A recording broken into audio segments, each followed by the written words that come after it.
My twin sister Emma showed up at my door at 3 a.m. with a black eye the color of spoiled plums and a split lip still bleeding onto her silk blouse. "Sarah," she whispered, and her voice shook like she'd forgotten how to be brave. "He said I deserved it because dinner was cold."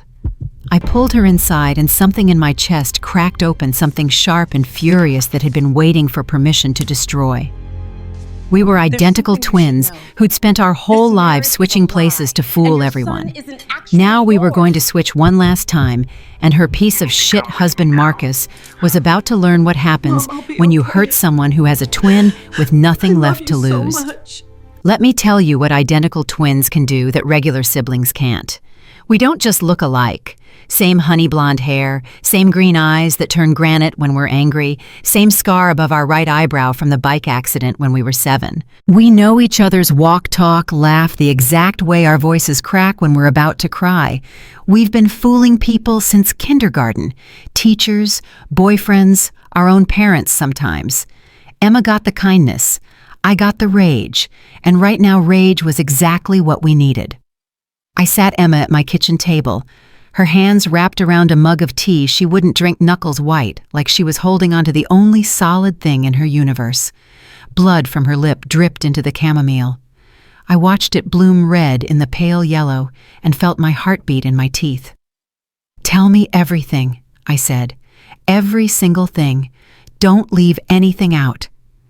Emma's story came out in pieces like pulling shrapnel from a wound. It started 6 months ago when Marcus lost his job at the investment firm. He didn't tell her for 3 weeks, just kept getting dressed every morning in his expensive suits, kept kissing her goodbye, kept pretending he had somewhere important to be. She found out at a charity gala when a colleague's wife said something about the layoffs. Emma laughed it off, thought it was a mistake. But when she got home and asked Marcus about it, he shoved her so hard she hit the kitchen counter and cracked a rib. "I thought it was an accident," Emma said, staring into her tea like it held absolution. "He brought me flowers for 2 weeks straight. Took me to Marcello's, you remember that place with the truffle pasta I love? He cried, Sarah. He actually cried and said he'd never forgive himself. But he did it again, and again. Each time the apologies got shorter. The flowers stopped. The tears dried up. The promises turned into threats that sounded like love if you weren't listening carefully. Last night, Marcus came home drunk at midnight, stumbling and mean. Emma had made pot roast his favorite, but she'd been late starting it because our mother called about Dad's heart medication getting changed. Dinner wasn't piping hot when Marcus crashed through the door at 8 p.m. demanding food. He looked at the barely warm plate, and something switched off behind his eyes. Emma said it was like watching a person become something else, something that used to be human but had forgotten how. He threw the plate against the wall hard enough to shatter.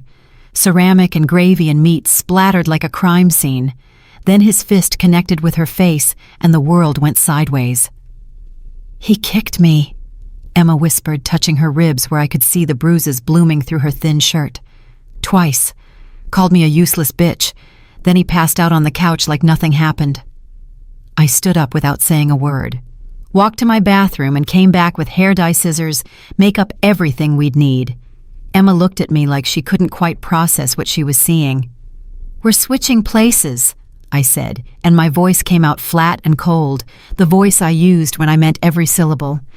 "You're staying here. You're going to rest and heal and file for divorce with the meanest lawyer money can buy. I'm going to be you, and I'm going to make Marcus wish he'd never been born." Emma's eyes went wide. "Sarah, you don't understand what he's like. He's dangerous." I smiled, and I could feel it wasn't a nice smile. "Good. I'm dangerous too. He just doesn't know it yet." Here's what people don't understand about being an identical twin. We don't just share DNA. We share mannerisms coded so deep they're practically cellular. The way Emma tucks her hair behind her right ear when she's nervous. The way she apologizes for everything, even things that aren't her fault.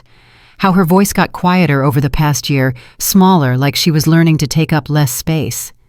I'd watched my sister dim, like someone was slowly turning down her light. Not anymore. It took 4 hours to transform me into Emma. We dyed my hair her exact shade of caramel, Styled it with those soft waves she'd been wearing lately. I studied her walk, how she favored her left side now because of old rib injuries she'd hidden from everyone. Practiced her nervous habits, her quiet voice, her automatic apologies. I became her down to the cellular level. Emma gave me her wedding ring, and it felt like putting on handcuffs.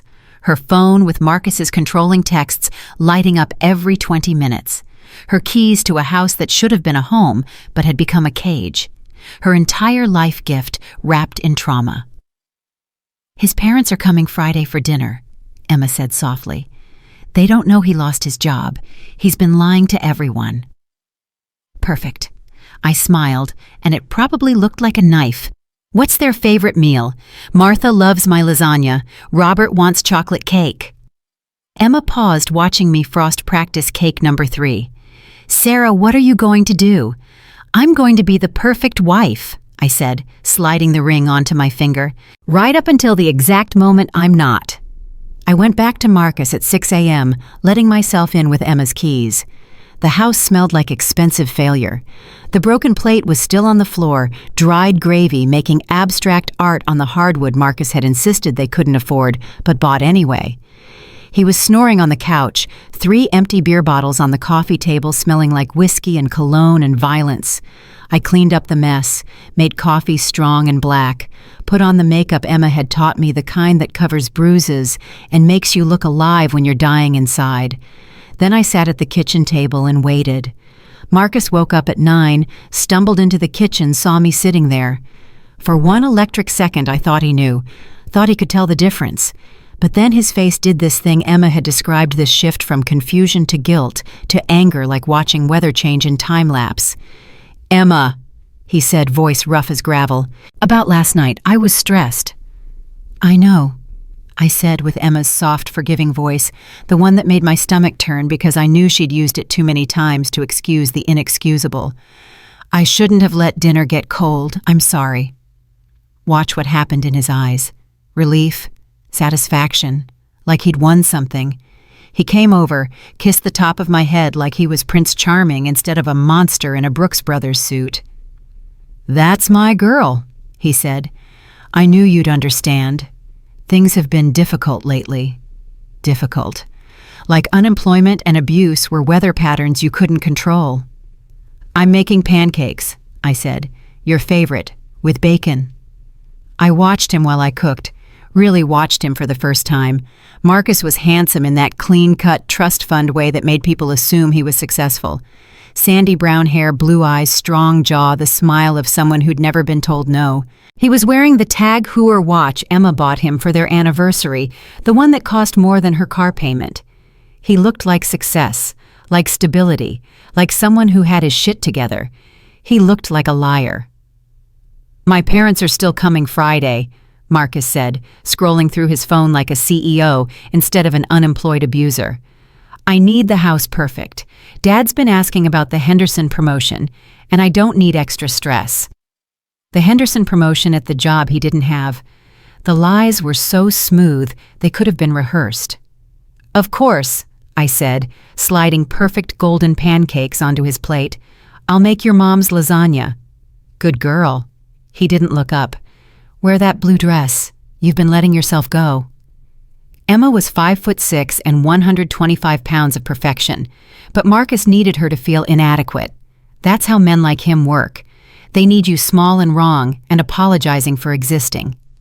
I spent that day playing housewife. Laundry folded exactly how Emma had shown me. Bathrooms scrubbed until they sparkled. Grocery shopping with Emma's credit card that Marcus monitored like a prison warden. And I watched everything. Learned his patterns, studied my enemy. Marcus spent the day on the couch drinking beer and watching sports. Made plans with buddies to play golf, grab drinks, hit the sports bar. Never mentioned job hunting. Never showed concern about money. When I asked for grocery funds, he snapped that I was too expensive to maintain. That night I made grilled chicken and roasted vegetables. Healthy, light. Marcus took one look and his face went dark as a storm rolling in. "What the hell is this? I thought we could eat healthier," I said, carefully testing boundaries. "I work all day," Marcus said, standing so fast his chair fell backward with a crack. "I work my ass off, and this is what you give me. Work. The job he didn't have. The career that existed only in his lies. I flinched like Emma would have. Inside, I was calculating trajectories, measuring distances, planning his destruction like military strategy. Marcus grabbed my arm, fingers digging in hard enough I could feel bones grinding. Order pizza, meat lovers. Pay with your own money, not the joint account. Do you understand me? Yes, I whispered. He let go satisfied. I ordered pizza with Emma's secret emergency cash and watched him eat half of it while I picked at one slice. He didn't offer me more. I was furniture that occasionally needed reminding of its place. After dinner, Marcus wanted sex because of course he did. Another way to assert control, to remind me who owned who. I told him my ribs hurt from last night using Emma's real pain as armor. Fine, he said, voice ice cold. But don't make it a habit. A wife has duties, Emma. Duties. Like I was a job description. Like love was something you could demand, like overtime. I lay in Emma's bed that night listening to Marcus snore and thought about my sister. My brave, brilliant, beautiful sister who'd survived this for months, maybe years. How had I not seen it? The canceled plans, the long sleeves in summer, the way her laugh died a little more each time I heard it. I'd been blind. Worse, I'd been comfortable in my blindness. Never again. Next morning, I woke up early, made Marcus's coffee, kissed his cheek, waved as he drove away in his BMW that Emma's salary was still paying for. Then I went to work. Marcus had a whole office dedicated to his fake career. Leather-bound books he'd never read, a mahogany desk that cost more than most people's rent degrees from his expensive college, framed like they meant something. I went through everything systematically. Every drawer, every file, every scrap of paper. What I found was beautiful. Marcus wasn't just broke, he was drowning. Credit card debt over $80,000. A second mortgage on the house he'd taken out without Emma's knowledge or signature, probably forged. Loans from his parents for investment opportunities that never existed.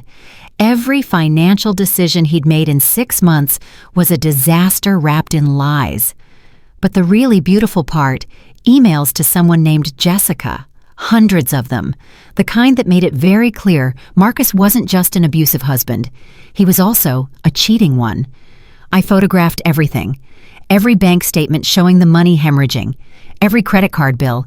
Every email that proved infidelity. Every text message I could pull from his laptop. Uploaded it all to a cloud account Emma and I had set up. Evidence. Cold and hard and undeniable. Then I called Emma. "How are you feeling?" "Stronger," she said, and her voice already sounded different, clearer. "I have a lawyer appointment this afternoon. Sarah, I still can't believe you're doing this." "Believe it. Also, he's cheating on you with someone named Jessica. I found everything." Silence. Then quietly, "I knew. Deep down I always knew. I just couldn't admit it." "You don't have to admit anything anymore," I said. "I'm handling Marcus. You focus on getting legally armed. And Emma, you're getting everything in the divorce. The house, his retirement accounts, alimony, all of it. I don't want his money. I just want out." "No," I said firmly. "You're taking everything. He abused you, lied to you, cheated on you, destroyed your credit. He's going to pay for that in every way that counts." Emma laughed, actually laughed. "Okay, do your thing, twin. I trust you." That afternoon, Marcus came home early. I was vacuuming when he walked in, and for a heart-stopping second, I thought he'd figured it out. But then I saw his face and realized he was just drunk at 2 p.m. on a Tuesday. "Emma," he called too loud, "where's my beautiful wife?" I turned off the vacuum. Marcus swayed in the doorway, tie-loosened hair, messy eyes, glassy. "Right here. What's going on?" "Left work early." Work he didn't have. "Wanted to surprise you. Let's go to dinner, somewhere nice." This was a test. He wanted to see if Emma would question leaving work early if she'd show any independence or suspicion. Another control tactic, keeping her off balance, never knowing which Marcus she'd get. "That sounds wonderful," I said with Emma's gentle smile. "Let me change into something pretty." I picked the blue dress, the conservative one that made Emma look like a 1950s housewife fantasy. Added the pearl necklace his mother gave her, looked in the mirror and saw my sister from a year ago before Marcus systematically destroyed her. We went to an expensive steakhouse, white tablecloths and wine lists like novels. Marcus ordered for both of us without asking. Steak and whiskey for him, salad and water for me. Even at a restaurant, he needed to control what I ate. "I've been thinking about a vacation," Marcus said, leaning back with the confidence of someone who thought they had life figured out. "Bahamas, you'd like that, right? With what money? The maxed-out credit cards, the second mortgage, the debt collectors probably already circling." I smiled instead. "That sounds lovely. Next month maybe. I'm getting promoted soon anyway. Big raise coming." He waved his hand like money was something that just appeared for men like him. "We can afford it." The lies rolled off his tongue like water. I wondered if he even knew what was true anymore. Dinner arrived. Marcus ate his steak while I moved lettuce around my plate. He didn't notice I was barely eating. I was just an audience for his one-man show about his fictional success. We got home around 9. Marcus wanted sex again. I said I had a headache. Classic excuse. He got angry, slammed doors, called me frigid and useless. But he didn't hit me. Not that night. I think even drunk he remembered going too far 2 nights ago. He needed to let the bruises fade before creating new ones. Even monsters have patterns. I lay in bed listening to him snore and thought about Friday. His parents were coming. They thought their son was successful, thought their daughter-in-law was happy, thought everything was picture perfect. They had no idea their son was a violent, cheating disaster held together by lies. I was going to tell them, but not immediately. First, I was going to be perfect. Cook the perfect meal, smile, play the perfect part. Then, at exactly the right moment, I was going to detonate a bomb that would blow Marcus's carefully constructed fantasy into atoms. Wednesday and Thursday disappeared into preparation. I cleaned until the house looked like a magazine spread, bought expensive ingredients for lasagna, made Martha's chocolate cake 4 times until it was flawless, played devoted wife so thoroughly that Marcus actually seemed pleased, like I was a dog that had finally learned a trick. "See," he said Thursday night, watching me frost the cake. "This is the Emma I married, not that nagging woman you've been lately." Emma had never nagged. She'd stopped having opinions months ago because every opinion was met with abuse. But in Marcus's reality, any woman who wasn't perfectly submissive every second was nagging. Any woman with needs or feelings was complaining. "I want to make you proud," I said with Emma's soft voice. Marcus puffed up like a peacock. "That's my girl." He kissed my forehead like I was 6 years old. Friday arrived sunny and perfect, the kind of autumn day that belonged in a catalog. I set the table with wedding china from Emma's grandmother, arranged flowers in crystal, put out cloth napkins and silverware that sparkled. Everything looked beautiful and normal and completely fake. Martha and Robert arrived at 6 p.m. sharp because punctuality was character. They were mid-60s, well-dressed, well-preserved, the kind of people who summered in Martha's vineyard and thought appearances mattered more than truth. They believed in status, respectability, maintaining image. They believed their son was all those things. "Emma, darling," Martha swept in with European double-cheek kisses. "You look wonderful." "Beautiful as always," Robert agreed, shaking Marcus's hand with that firm grip men think proves something. We sat in the living room with drinks. Small talk about weather, Martha's garden, Robert's golf game. Very civilized, very normal, very fake. "So, Marcus," Robert said, settling into the $3,000 leather armchair. "How's the Henderson account? Should close soon, right?" There was no Henderson account, no project, no job. I watched Marcus's face do this micro-expression of panic before smoothing into confidence.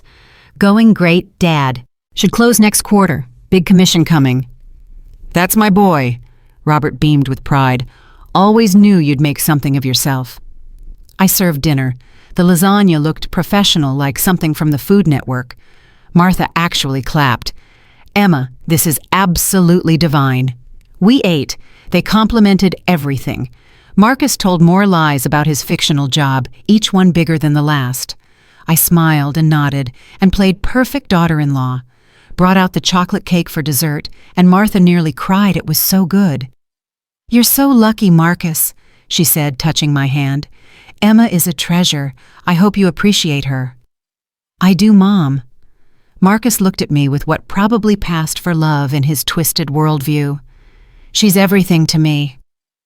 That's when I made my move. Speaking of everything, I said sweetly, Marcus and I need to share some news. Marcus looked confused.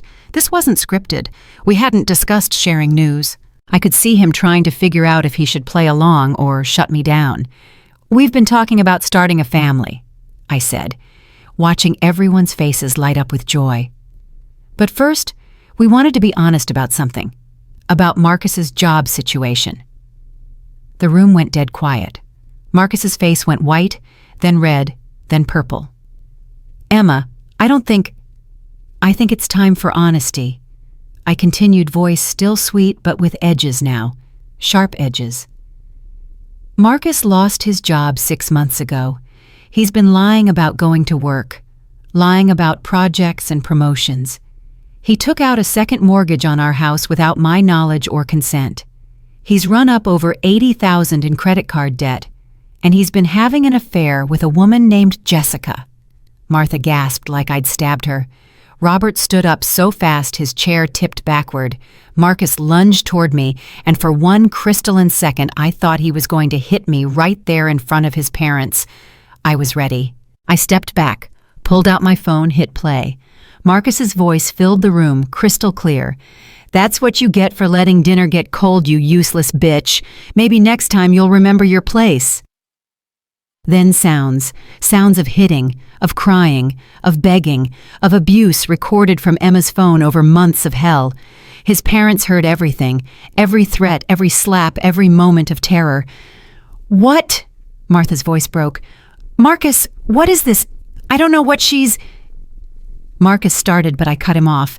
I also have photos, I said, calmly pulling them up on my phone. Of the bruises, the black eyes, the cracked ribs. Every time your son decided his wife was a punching bag because his ego couldn't handle being a failure. I showed them the photos. Emma's face purple and swollen, her ribs black with bruises, finger marks on her arms like brands. Months of abuse documented, undeniable. Robert sank back into his chair like his strings were cut. Martha was crying, perfect makeup running in black streams. Oh my God, Marcus, tell me this isn't true. Tell me you didn't... She's lying, Marcus shouted, and there was real panic now. She's making this up. Emma, tell them, I'm not Emma, I said simply. Everyone froze, stared at me like I'd grown a second head. I reached up and pulled off the wig I'd been wearing over my shorter hair underneath. I'm Sarah, Emma's twin sister. The real Emma is somewhere safe filing for divorce and pressing charges for assault, battery, financial fraud, and forgery. I've been living here for a week, documenting everything, gathering evidence.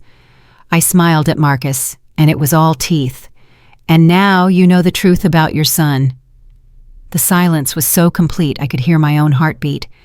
Marcus's face went through expressions like a slot machine shock, disbelief, rage, and finally, beautifully, fear. Because he was realizing what this meant. I wasn't Emma. I wasn't under his control. I wasn't afraid of him.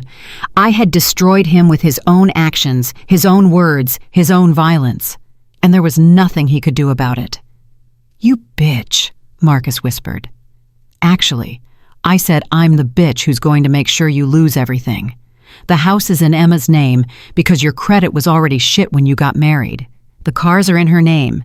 The bank accounts you've been draining, she's already frozen them. The second mortgage you fraudulently took out, that's a felony. The assault and battery, multiple felonies. You're going to prison, Marcus. And when you get out, you're going to be broke alone and marked as a violent offender for the rest of your miserable life. Martha was sobbing. Robert looked like he'd aged 20 years in 20 minutes. Marcus stood there, face purple, fists clenched, and I could see him trying to decide if he could hit me, hurt me, make me take it back. Go ahead, I said softly. Hit me. Do it right here in front of your parents. Add another assault charge. I'm recording everything right now. This phone is live streaming to Emma's lawyer. So please, Marcus, give us one more piece of evidence. His fist unclenched. The fight went out of him like air from a punctured tire. Get out of my house, he said, voice shaking. Your house, I laughed. This is Emma's house. You're the one who's leaving, in handcuffs probably because I called the police about 20 minutes ago with all the evidence of your assault, fraud, and forgery. They should be here any minute." Right on cue, blue lights flashed through the living room window. Car doors slammed. Footsteps on the front walk. I opened the door for them. 2 officers, 1 male, 1 female, both looking official and serious. "Marcus Whitmore," the female officer said. Marcus looked at his parents, at me, at the officers. Looked like a man watching his entire life collapse in real time. "Yes," he whispered. "You're under arrest for assault and battery, domestic violence, financial fraud, and forgery. You have the right to remain silent." I watched them handcuff him. Watched Martha crying. Watched Robert's face gray and shocked. Watched Marcus being led out of Emma's house for the last time. When the door closed behind them, I called Emma. "It's done," I said. "He's arrested. It's over." Emma's voice came through the phone stronger than I'd heard it in years. "Thank you, Sarah. Thank you for saving me." "That's what twins do," I said. "We save each other." I hung up and looked around the house. Emma's house now. Just Emma's. I pulled out my phone and started documenting everything for the divorce proceedings. Every expensive item Marcus had bought on credit. Every luxury he demanded while calling Emma expensive. Every lie made manifest in leather and mahogany and crystal. Marcus thought he could abuse my sister into silence. He thought he could lie and cheat and hid his way through life without consequences. He thought wrong. And this was only the beginning. The police car's taillights disappeared around the corner, taking Marcus with them, and I stood in the doorway breathing like I'd run a marathon. My hands were shaking, not from fear, from adrenaline, from rage finally finding its target, from the pure satisfaction of watching a monster get exactly what he deserved. Martha was still crying on the couch, mascara streaking down her face in black rivers. Robert sat beside her, gray and silent, staring at his hands like they held answers they didn't. I should have felt bad for them. They'd just watched their son get arrested, watched their perfect family image shatter like the plate Marcus threw at Emma. But I didn't feel bad, not even a little. "How long?" Robert finally said, his voice rough as gravel. "How long was he hurting her?" "6 months that I know of," I said. "Probably longer. Emma's good at hiding things. We both are." Martha looked up at me, her eyes red and swollen. "Why didn't she tell us? We would have helped. Would you?" I cut her off and my voice came out harder than I meant it to, because Emma told me Marcus learned how to treat women somewhere. Men aren't born knowing how to abuse. They learn it. Robert's face went dark red. "Are you saying I'm saying your son is in the back of a police car right now because he thought he could hit his wife without consequences, and somewhere along the way, someone taught him that was okay." I grabbed my purse, Emma's purse, the life I'd been living for a week. "The divorce papers will be served tomorrow. Emma's lawyer will be in touch about the financial fraud. If you want to help, you can start by not bailing him out." I walked out before they could respond. Got in Emma's car, drove 3 blocks, pulled over, and threw up in someone's bushes. My whole body was shaking now, really shaking like I'd been holding it together with wire, and the wire just snapped. I called Emma. "It's done," I said again because I needed to hear it out loud. "He's arrested. His parents know everything. It's really done." "Sarah," Emma's voice cracked. "Are you okay?" Was I okay? I'd just watched a man get arrested. I'd just destroyed someone's life, even if he deserved it. I'd just spent a week living as my sister, sleeping in her bed, wearing her face, experiencing a fraction of the hell she'd endured. Was I okay? "No," I said honestly. "But I will be. How are you?" "I'm with the lawyer now. She said with all the evidence you gathered, plus the arrest, we can fast-track the divorce. Restraining order should be approved by Monday." "Sarah, she said I can get everything. The house, his retirement account, spousal support, everything." "Good." I wiped my mouth with a tissue from the glove box. "Take it all. Every single penny. He owes you that and more." "His parents texted me," Emma said quietly. "Martha, she wants to meet. She's apologizing, saying she had no idea, asking how she can help." "Do you want to see her?" Silence. Then, "I don't know. Part of me wants to scream at her. Part of me feels bad for her. Is that crazy? Feeling bad for his mother? No, I said. It's not crazy. It's you being kind even when you don't have to be. But Emma, you don't owe her anything. Not your time, not your forgiveness, not your emotional labor. Whatever you decide, make sure it's for you, not for her. Okay. Emma took a shaky breath. When are you coming home? Now. I'm coming home right now. I need to stop being you. I need to be me again. I drove to Emma's house one last time. Our house now, I guess, until the divorce settled, and she decided what to do with it. The place was empty and echoing without Marcus's presence filling it with tension. I gathered my things, the few items I'd brought, the evidence I'd collected, changed out of Emma's clothes and back into my own jeans and t-shirt. Took out the contact lenses that made my eyes exactly her shade of green, washed off the makeup, looked in the mirror and saw myself again. I looked tired, older, like I'd aged years in a week. My phone buzzed. Text from a number I didn't recognize. This is Robert Whitmore. We need to talk. Please. I stared at the message for a long moment, then deleted it. I didn't owe Marcus's father anything either. Whatever guilt he was feeling, whatever need he had to explain or justify or apologize, that wasn't my problem. I grabbed my bag and walked out of that house, locking the door behind me. Emma was waiting at my apartment. She'd been staying there all week while I lived her life, and when I walked in, she threw her arms around me, and we both started crying. Real crying, the kind that comes from somewhere deep and primal and necessary. Thank you, she kept saying. Thank you, thank you, thank you. Stop thanking me, I said into her hair. You would have done the same for me. I don't know if I would have been brave enough. Yes, you would. You survived 6 months of hell. That took more courage than anything I did. We ordered Chinese food and ate it on my couch surrounded by moving boxes because Emma was going to stay with me for a while until she figured out what came next. She told me about the lawyer meeting, about the restraining order application, about the criminal charges the DA was considering filing beyond what the police had arrested Marcus for. They're talking about stalking charges too, Emma said, picking at her low mane. Apparently he put a tracking app on my phone without telling me, and cameras in the house. In our bedroom, Sarah. He was recording everything. My stomach turned. That's illegal. Please tell me the lawyer is using that. She is. She said it's evidence of coercive control of surveillance abuse. Combined with the financial fraud and the physical violence, she thinks the DA will pursue serious charges. Marcus could get 5 to 10 years. 5 to 10 years. Part of me thought it wasn't enough.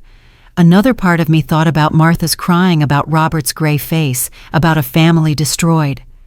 Then I thought about Emma's bruises, her cracked ribs, the way her voice had gotten so small and quiet, and I stopped feeling bad. Good, I said. He deserves every single day. My phone rang. Unknown number. I ignored it.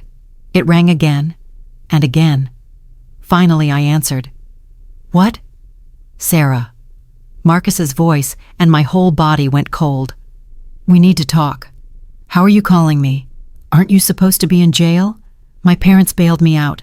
Listen, I know you're angry, but this is all a misunderstanding. Emma and I had problems, sure, but she's exaggerating. You don't understand the pressure I've been under. I made mistakes, but I love her.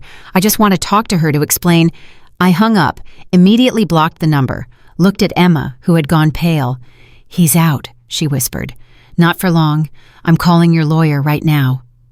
The lawyer, whose name was Patricia Chen, and who had a reputation for destroying abusive husbands in court, answered on the second ring. I explained about the call. She actually swore, and said she'd file for an emergency restraining order first thing Monday morning. Until then?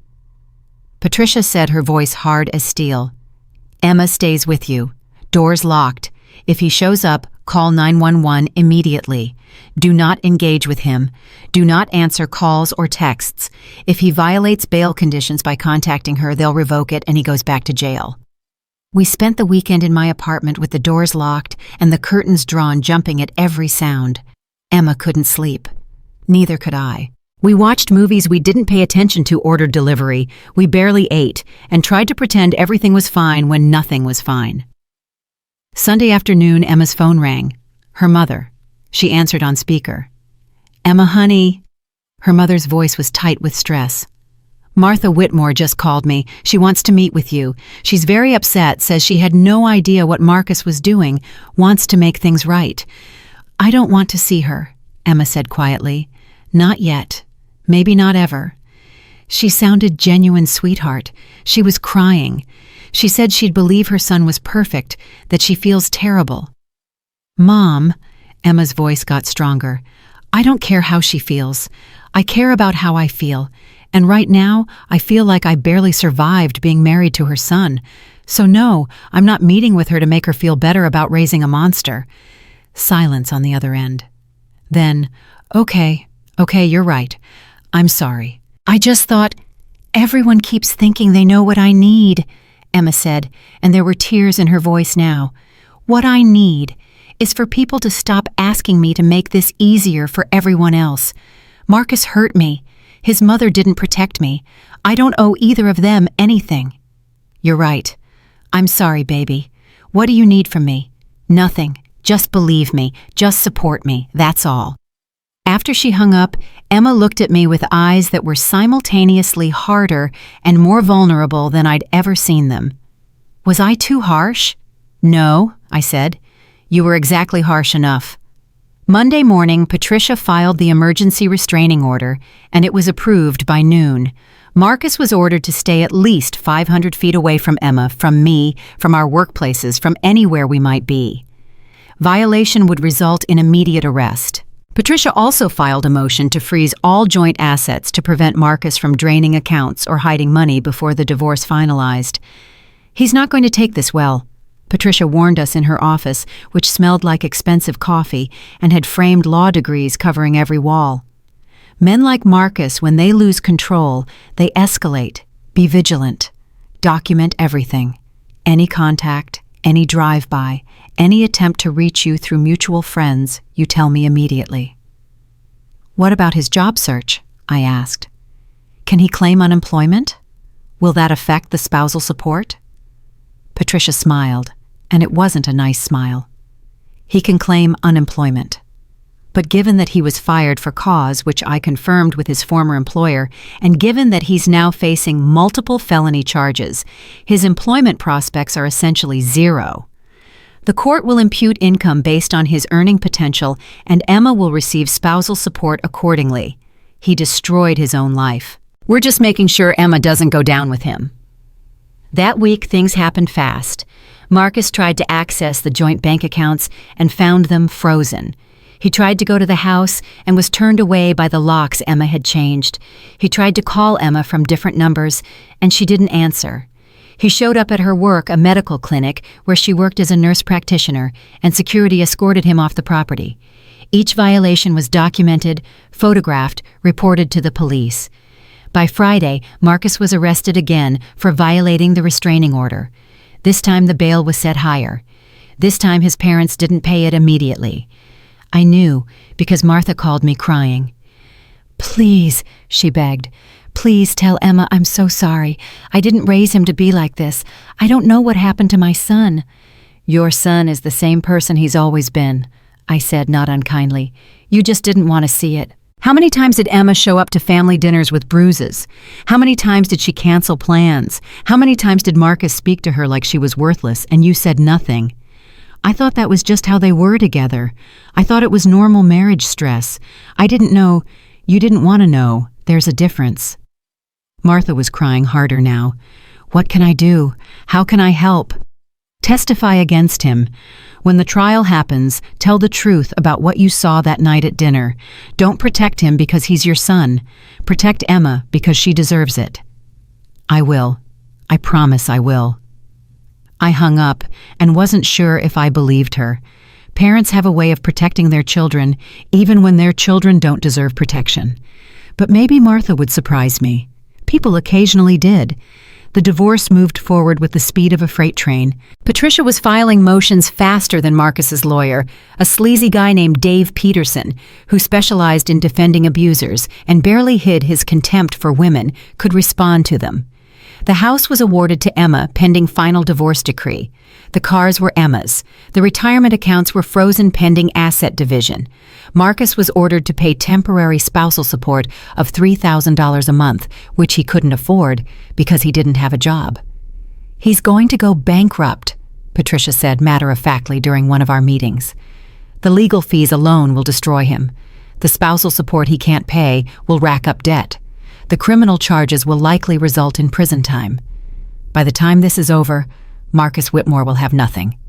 "Good," Emma and I said at the same time. But Patricia held up a hand.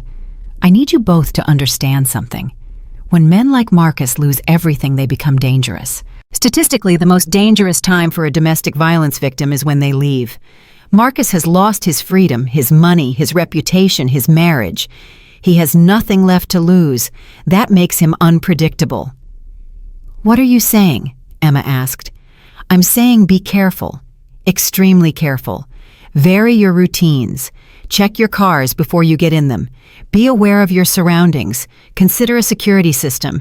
I'm not trying to scare you, but I've seen cases like this go very wrong." We installed security cameras at my apartment that night. Emma started carrying pepper spray. We took different routes to work every day, checked our cars obsessively, jumped at every unexpected sound. It was exhausting living in constant vigilance, but we didn't have a choice. 2 weeks after the restraining order was issued, Emma went back to work full-time. She'd taken a week off after the initial arrest using vacation time she'd been hoarding for months because Marcus never let her take vacations. Now she was back at the clinic seeing patients, trying to rebuild some normalcy. I went with her the first day, sat in the parking lot in my car just to make sure she got inside safely. Felt ridiculous and paranoid and necessary all at once. Nothing happened. Emma texted me after her first patient that everything was fine, that she was fine, that I could go.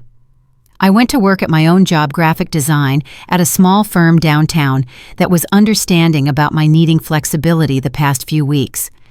My boss, Jenna, had twin girls of her own and got it immediately when I explained I needed to help my sister through a crisis. "Take whatever time you need," she'd said. "Family comes first."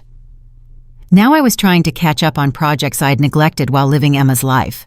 Logo designs, website, mock-ups, branding packages. It felt surreal going back to normal work after spending a week gathering evidence of domestic violence and planning someone's destruction. Like I'd been living in two different worlds and couldn't quite reconcile them. My phone buzzed around 3 p.m. Emma calling. "Hey, everything okay? Sarah, he's here?" Her voice was shaking. "Marcus is in the parking lot. Call 911 right now. I'm coming." I grabbed my keys and ran. My office was 20 minutes from the clinic, but I made it in 12, breaking probably 6 traffic laws on the way. Police were already there when I arrived, 2 squad cars blocking the parking lot entrance. I parked on the street and ran toward the building. Marcus was handcuffed, being pushed into the back of a police car. He saw me and started yelling, "This is your fault. You bitch. This is all your fault. You destroyed my life." "You destroyed your own life," I yelled back. "You destroyed it the second you put your hands on Emma. She's my wife." "I have a right to seize my wife." "She's not your wife anymore, you piece of shit. She's done with you." An officer stepped between us. "Ma'am, please step back. Let us handle this." I stepped back, but kept my eyes on Marcus. He looked terrible, like he hadn't slept in days, hadn't showered, hadn't eaten. His expensive suit was wrinkled. His hair was greasy. His eyes were wild and desperate. This was what rock bottom looked like, and he'd earned every inch of the fall. They drove him away. Again. This time, the officer told me the bail would be even higher if they granted it at all. This was the second violation. The judge was unlikely to be lenient. Emma came out of the clinic with security. She looked pale, but steady. "I'm okay," she said before I could ask. "I saw him through the window and called 911 immediately. I didn't go outside. I did everything right." "You did everything right," I agreed, pulling her into a hug. "You did so good, Em." That night, we sat in my apartment with all the doors locked and talked about what happened. Emma cried not from fear, but from frustration. I just want him to leave me alone. I just want to move on with my life. Why can't he let me go? Because men like Marcus don't see women as people, I said. They see us as possessions. And when you take away a possession they think belongs to them, they lose their minds. It's not about you, Emma. It's about his ego, his control, his need to win. When does it end? When the judge puts him away for long enough that he can't reach you anymore. The trial date was set for 6 weeks out. Criminal charges for assault, battery, stalking, financial fraud, and 2 counts of violating a restraining order.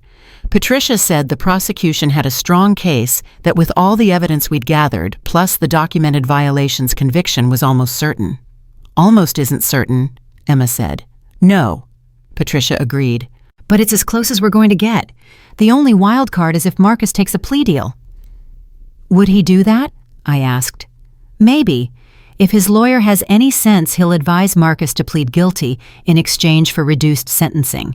3 to 5 years instead of the 8 to 12 he's facing if he goes to trial. But that requires Marcus to admit he did something wrong, and men like him rarely do that. Marcus didn't take the plea. Of course he didn't. In his mind, he was the victim here. Emma had betrayed him, humiliated him, destroyed his reputation. I'd tricked him, deceived him, ruined his life. We were the villains in his story, and he was fighting to clear his name. The delusion would have been funny if it wasn't so dangerous. 3 weeks before trial, Emma got a letter. It was waiting in her mailbox at the house she was slowly moving back into now that Marcus was in jail awaiting trial. The house that was legally hers now that she was making into a home again instead of a prison. The letter was handwritten, Marcus's distinctive scrawl covering 3 pages. I can't read this, Emma said, holding it like it might explode. I can't hear his voice in my head again. Want me to read it? I asked. Will you tell me if there's anything threatening? Anything we need to report? Yes, otherwise I'll just throw it away. Okay, read it. I read Marcus's letter in the privacy of my car parked outside Emma's house. It was 3 pages of manipulation disguised as apology. He was sorry for losing his temper. He never meant to hurt her. He loved her so much it drove him crazy. If she would just drop the charges, just give him another chance, he would change. He would get help. They could start over. They could have the life they'd always dreamed of. He ended with, I'll always love you, Emma. You're the only woman I've ever truly loved. Please don't do this to us. I tore the letter into pieces and threw them in a dumpster. Took photos first for evidence, then destroyed it so Emma would never have to see those words. Anything important? She asked when I came back inside. Nothing you need to worry about. Just Marcus being Marcus. I documented it and threw it away. Thank you. Emma squeezed my hand. I don't know what I'd do without you. Good thing you'll never have to find out. The day before trial, Patricia called us into her office for final prep.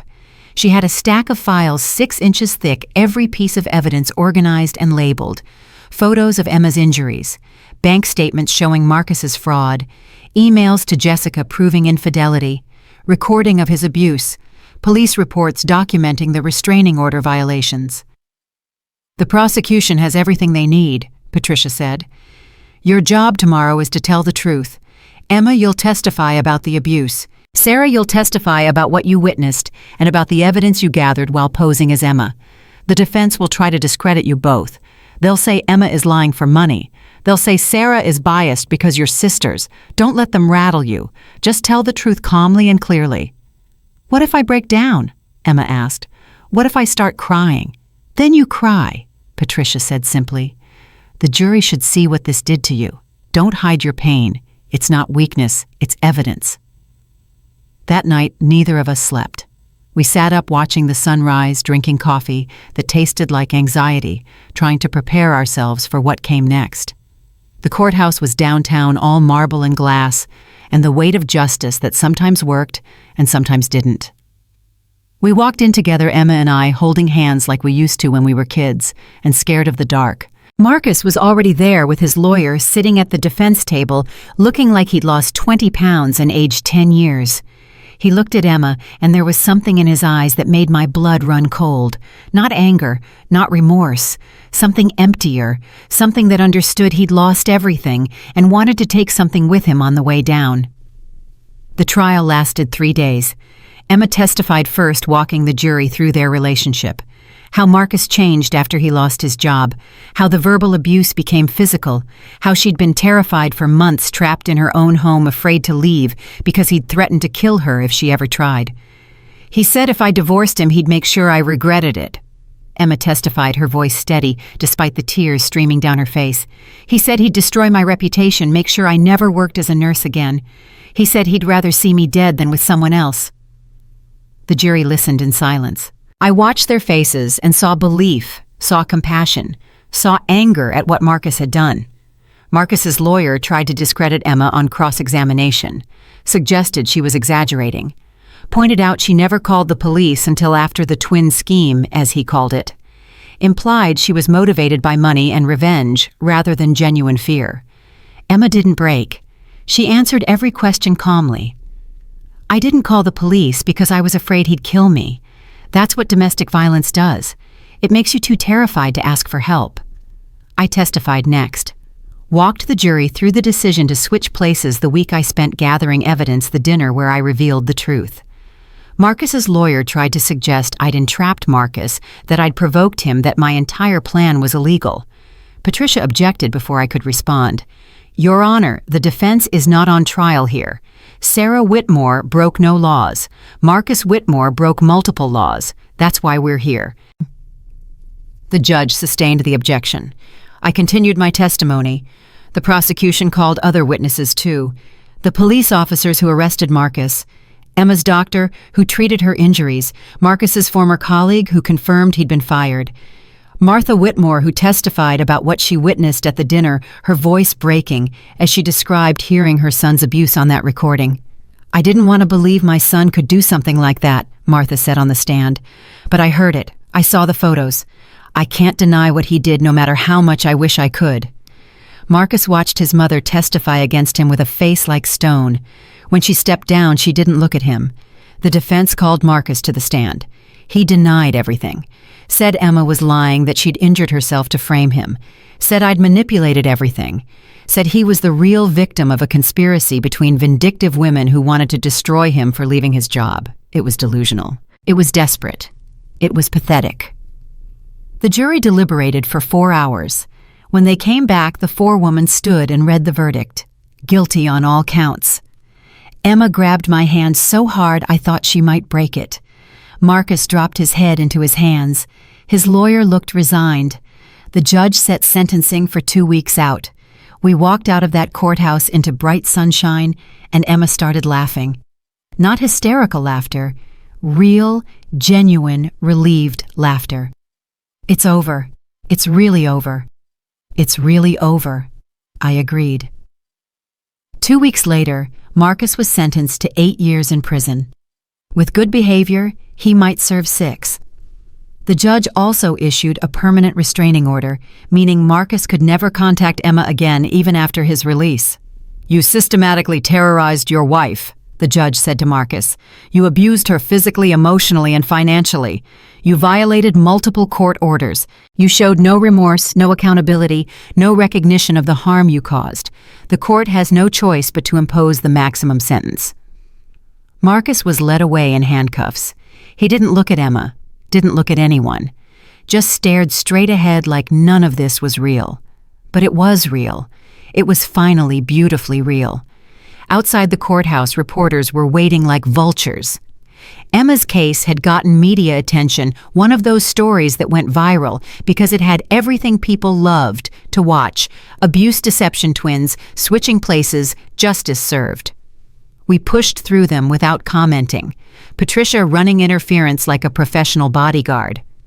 Ms. Whitmore, how does it feel to see your abuser sentenced? One reporter shouted. Emma, did you know your sister was going to switch places with you? Another yelled. Sarah was impersonating your sister. Illegal. Are you worried about charges? We kept walking, got into Patricia's car and drove away. Emma was shaking at the passenger seat, not from fear this time, but from relief so profound it looked like shock. I need a drink, Emma said. No, I need 5 drinks. I need to get drunk and forget the last year of my life ever happened. We can do that, I said from the back seat. We can absolutely do that. We went to a bar downtown, the kind with dim lighting and bartenders who knew when not to ask questions, ordered shots of tequila and toasted to justice, to freedom, to Emma's future. The alcohol burned going down and settled warm in my stomach, loosening the tension I'd been carrying for weeks. 8 years, Emma said, staring at her empty shot glass. He'll be almost 40 when he gets out. His whole life just gone. He took your life first, I reminded her. He doesn't get sympathy points for consequences. I know that.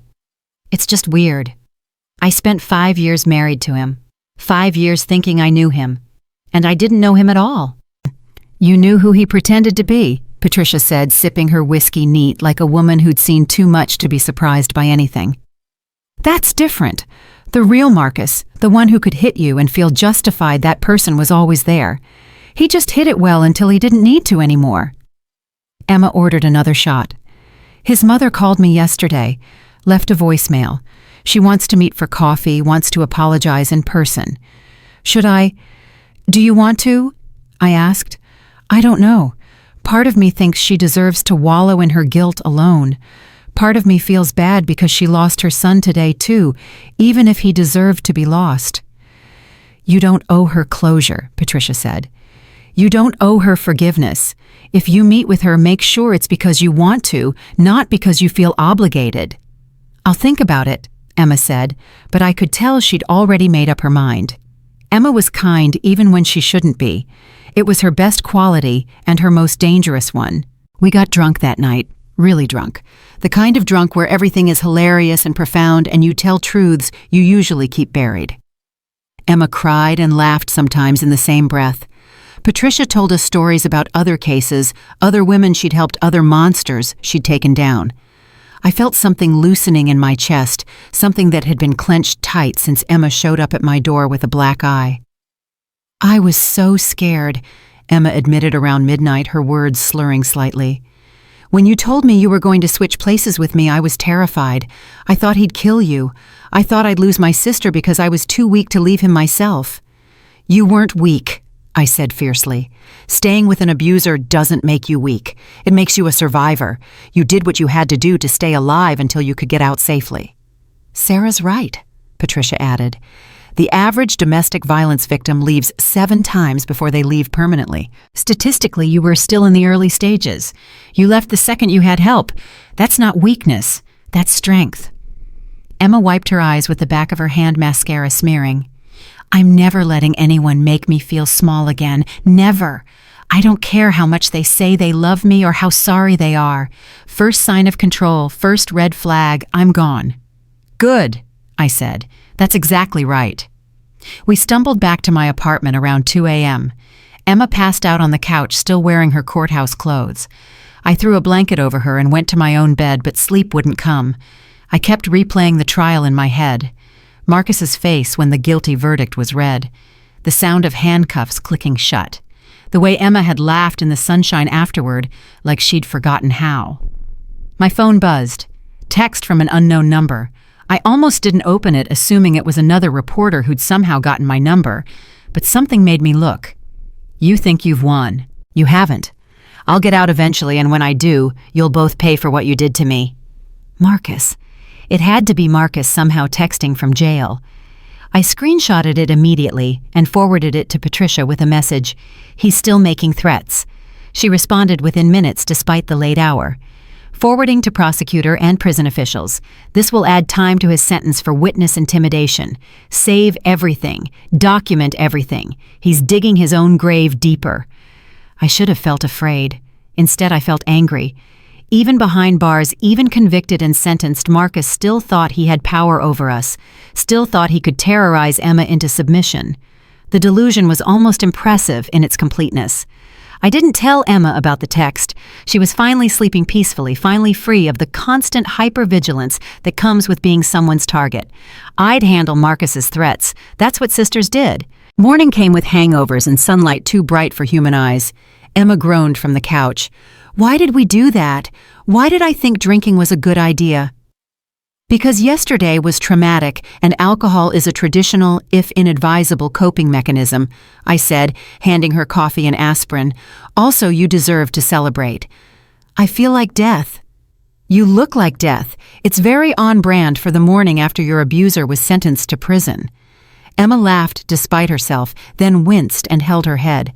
Don't make me laugh, it hurts. My phone rang. Patricia. I answered on speaker. Good news and bad news, she said without preamble. Good news, Marcus's threatening text last night was traced to a contraband phone in the prison. The investigation will likely add another year to his sentence. Bad news, his appeal was filed this morning. He's appealing? Emma's voice went sharp with panic. Can he do that? I thought it was over. He can file an appeal, everyone can. It doesn't mean it will succeed. Based on the evidence and the fairness of the trial, I'd say he has maybe a 5% chance of getting the conviction overturned. But it means this isn't completely over yet. The appeal process could take 6 months to a year. Emma sank into the couch cushions like her strings had been cut. So I have to keep looking over my shoulder, keep being afraid. He's in prison, Patricia reminded her. Maximum security. He can't physically reach you. And after last night's threat, he'll be in solitary confinement with no phone privileges. The appeal is a legal formality. Try not to let it consume you. After Patricia hung up, Emma stared at her coffee like it held answers. I can't do this for another year. I can't keep living in fear mode. Then don't, I said. Marcus is locked up. He can't hurt you. The appeal won't work. Live your life. Actually live it, not just survive it. How do I do that? How do I just move on when he's still out there fighting this? Therapy, I said bluntly. Lots of therapy and time, and letting yourself be happy without waiting for permission. Emma started therapy the next week. A woman named Dr. Grace Martinez, who specialized in trauma and domestic violence. She didn't take insurance, but Patricia knew her and vouched for her, which was enough for us. Emma went twice a week at first, then once a week working through the damage Marcus had done. I went too. Different therapist, Dr. James Chen, because apparently I had my own trauma to process from living Emma's nightmare for a week. I didn't think I needed it at first. I'd been helping Emma, playing a role, doing what needed to be done. But Dr. Chen pointed out that I'd experienced abuse secondhand, that I'd put myself in danger, that I carried guilt for not seeing what was happening sooner. You can't save people from situations you don't know exist, Dr. Chen said during one session. Your sister hid the abuse because that's what abuse victims do. That's not your failure. That's Marcus's design. Rationally, I knew he was right. Emotionally, I still felt like I should have known. Should have pushed harder when Emma canceled plans. Should have demanded answers when I noticed the long sleeves in summer. Should have been a better sister, a better twin, a better protector. You're doing it again, Dr. Chen said, watching my face. Taking responsibility for things outside your control. Marcus is responsible for Marcus's actions. Not you, not Emma, him. I know that. Knowing and believing are different things. You need to work on believing it. Meanwhile, Emma was slowly reclaiming her life. She moved back into the house permanently, the one that was legally hers now. Painted the bedroom a different color because she couldn't sleep in a room that still looked like the one Marcus had shared. Replaced furniture, bought new dishes to replace the ones he'd smashed, hung artwork he would have hated. Made the space hers in ways that mattered. She started dating 6 months after the sentencing. Nothing serious, just coffee dates and casual dinners with men she met through friends or dating apps. Some of them were nice. Some weren't. Emma was learning to trust her instincts again, to recognize red flags before they became red banners. I went on a date with a guy named Tom last night. Emma told me over brunch one Sunday. He seemed nice at first. Asked about my job. My hobbies seemed interested. Then he got weird when I said I didn't want to go back to his place after dinner. Weird how, called me a tease, said I'd led him on by agreeing to dinner, got aggressive about how he'd paid for the meal, so I owed him something. Emma took a bite of her omelet, surprisingly calm about the story. 2 years ago, I might have felt guilty, might have questioned if I had led him on, But yesterday I just told him to fuck off and called an Uber. That's growth, I said, proud of her. That's therapy, she corrected. Dr. Martinez says I'm learning to prioritize my safety over male feelings. Revolutionary concept, apparently. Shocking that women are allowed to do that. Emma laughed. I know. Who would have thought life started feeling normal again? Not the same as before, because Emma was different now, and so was I, but a new kind of normal we could build on. Emma thrived at work, got a promotion to senior nurse practitioner. I took on bigger clients at the design firm, started building a portfolio I was actually proud of. We had dinner together twice a week, went to movies, took a weekend trip to the coast just because we could. Marcus's appeal was denied after 8 months. Patricia called to tell us the news, her voice professionally satisfied. The appeals court found no errors in the trial proceedings. The conviction stands. He'll serve his full sentence, barring early release for good behavior. Is good behavior likely? Emma asked. Given his disciplinary record so far, no. He's been in 3 fights, continued to make threats against inmates and guards, and was caught with contraband twice. If anything, they might add time for his behavior inside. After that call, Emma seemed to fully exhale for the first time in over a year. It's really over. He can't appeal again. He's stuck there. How do you feel? I asked. Free, she said simply. For the first time in years, I feel completely free. The divorce was finalized around the same time. Emma got the house, both cars, Marcus's retirement accounts, and significant spousal support for the next 5 years since he'd destroyed her credit and prevented her from building savings during their marriage.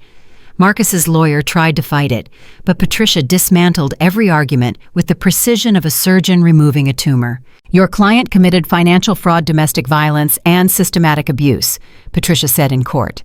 He's lucky my client isn't suing for additional damages. The settlement is more than fair. The judge agreed, signed the papers. Emma walked out officially divorced, officially free, officially able to move forward. Martha Whitmore reached out again a week later. This time, Emma decided to meet with her. I offered to come, but Emma said she needed to do it alone. They met at a coffee shop downtown Neutral Territory. Emma told me about it afterward. She apologized, Emma said. Really apologized, not the fake kind where people say sorry, but mean they're sorry they got caught. She cried. Said she'd been in denial about who Marcus really was, that she'd made excuses for behavior she shouldn't have excused. Do you believe her? I think I do. She said she's in therapy now too, working through her guilt about not protecting me. She asked if we could stay in touch, not as family, but as people who survived Marcus in different ways. I said maybe eventually, but I need more time. That's fair. She also said Robert wants to apologize, but he's too ashamed to ask. Too caught up in his own failure as a father. I told her I don't care about Robert's shame. That's his problem, not mine. Also fair. Emma smiled, but it was sad. I spent so much time making Marcus's feelings more important than mine, making his parents' feelings more important. I'm done doing that. Their guilt is their burden. I'm not carrying it for them. Year 2 after the sentencing was when Emma started blogging about her experience. Not with names, not with identifying details, but sharing her story of abuse, escape, and recovery. She called it After the Monster, and it went viral almost immediately. Thousands of women reached out to her sharing their own stories, asking for advice, thanking her for speaking up. I got 50 messages today. Emma told me scrolling through her blog comments. 50 women saying they saw themselves in my story. Some of them are still stuck with their abusers. Some are planning to leave. Some left and went back. They're all so scared, and I remember exactly how that feels. Are you going to respond to all of them? I'm trying to. Even just, "You're not alone," might help someone feel less isolated. Emma looked up from her phone. A few women asked if I'd be willing to speak at domestic violence awareness events. Should I? Do you want to? I think so. I think turning this nightmare into something that helps other people might be the only way it makes any sense. Emma started speaking at shelters, community centers, college campuses, telling her story to rooms full of people who needed to hear it. She talked about the warning signs she'd missed, the escalation patterns, the way abuse disguises itself as love. She talked about leaving, about the fear and the freedom, about rebuilding from nothing. People listened, people cried, people thanked her. And Emma, my sister, who'd been so broken a year ago, stood in front of strangers and turned her trauma into a weapon against abuse. I watched her speak once and couldn't stop crying. "Why are you crying?" Emma asked afterward. "Because I'm so fucking proud of you," I said. "Because you took the worst thing that ever happened to you and you're using it to save other people." "I'm not saving anyone. I'm just telling the truth." Sometimes that's the same thing. Marcus sent letters from prison. We didn't read them. Patricia had arranged for them to be screened by prison officials first, and any that contained threats or manipulation were documented as evidence but not forwarded to us. The ones that made it through were pathetic attempts at reconciliation that went straight into the trash. "He says he's found God," Emma told me after Patricia mentioned one of the letters.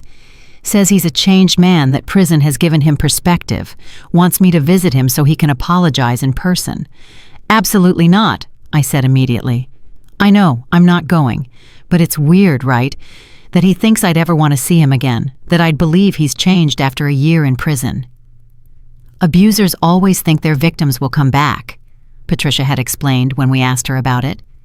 "They literally cannot comprehend that the relationship is over. In Marcus's mind, he's serving his time, and then you'll be waiting for him. The delusion is part of the pathology." "He's going to be disappointed," Emma said. "He's going to be in prison for 7 more years, I corrected. "What he feels about it doesn't matter." Year 3 brought unexpected developments. Jessica, Marcus's mistress, reached out to Emma through the blog. The message was long and rambling and full of apologies Emma didn't need. She didn't know he was married at first. Emma told me, reading from her laptop. He told her he was divorced. By the time she found out the truth, she was in too deep.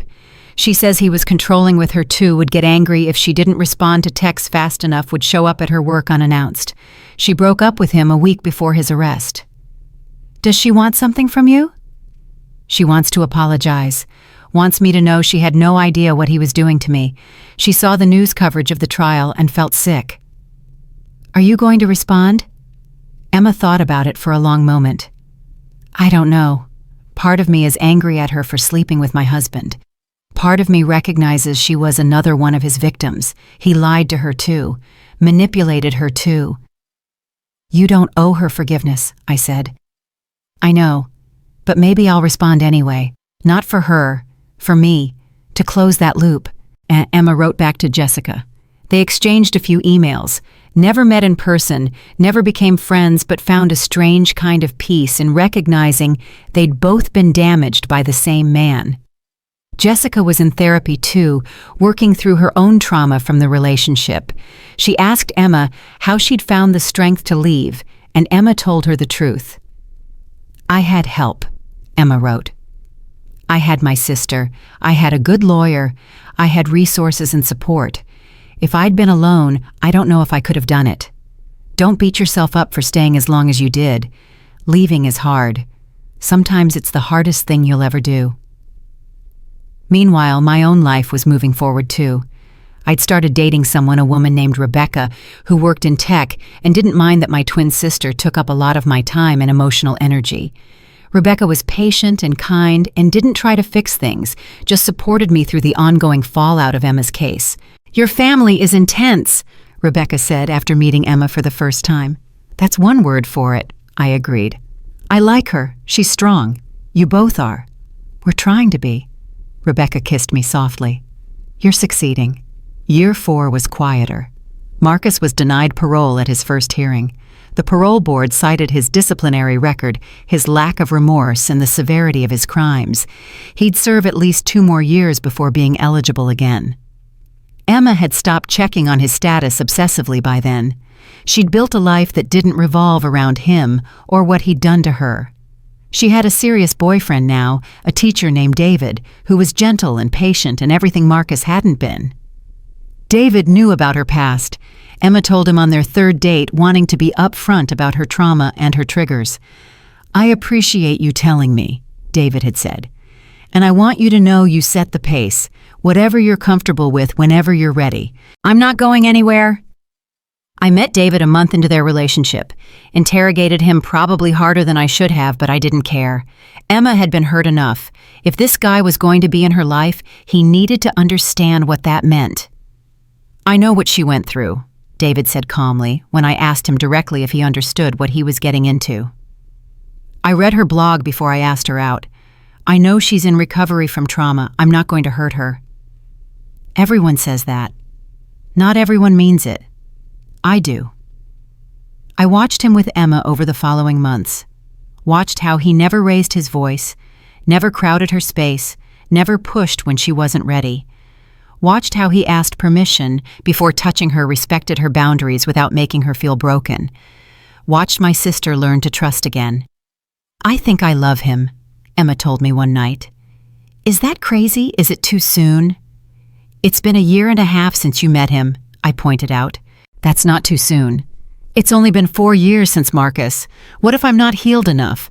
What if I'm still too damaged? Emma, I grabbed her hands. You're not damaged. You were hurt and you healed. That's not the same as being broken. And if David makes you happy, if he treats you well, then you're allowed to love him. You're allowed to be happy. What if it doesn't work out? Then it doesn't work out. But you can't live your life afraid of being hurt again. Marcus doesn't get to take that from you too. Emma and David got engaged year 5. Simple proposal, just the two of them on a beach at sunset. Emma called me immediately afterward, crying happy tears. He asked me to marry him and I said yes, and Sarah, I'm not scared. I thought I would be. I thought I'd have flashbacks to Marcus, but I don't. David is nothing like him. Nothing. I'm so happy for you, I said, crying too. You deserve this. You deserve all the happiness in the world. The wedding was small. Close friends and family only. Emma's parents crying in the front row, proud and relieved. David's family warm and welcoming, nothing like the Whitmores. Rebecca beside me holding my hand. Patricia in the back, professional even at a wedding, but smiling. Martha Whitmore wasn't invited. Emma had forgiven her in her own way, but didn't need her at the wedding. Some bridges you burn, some you just stop crossing. Emma looked beautiful in her dress, simple and elegant. But more than beautiful, she looked happy. Really, genuinely, completely happy. The kind of happy that comes from being free, from being loved properly, from surviving hell and choosing to live anyway. When David kissed her after the vows, the room erupted in applause. I clapped until my hands hurt, cried until my mascara ran, watched my sister start a new chapter that had nothing to do with the man who'd tried to destroy her. At the reception, Emma pulled me aside. "Thank you," she said, "for everything, for switching places with me, for saving me, for believing me, for all of it." "You don't have to thank me," I said. "I'm your sister. It's what we do." "Still, I wouldn't be here without you. I'd probably be dead." "But you're not dead. You're alive and married and happy. That's what matters." Emma hugged me tight.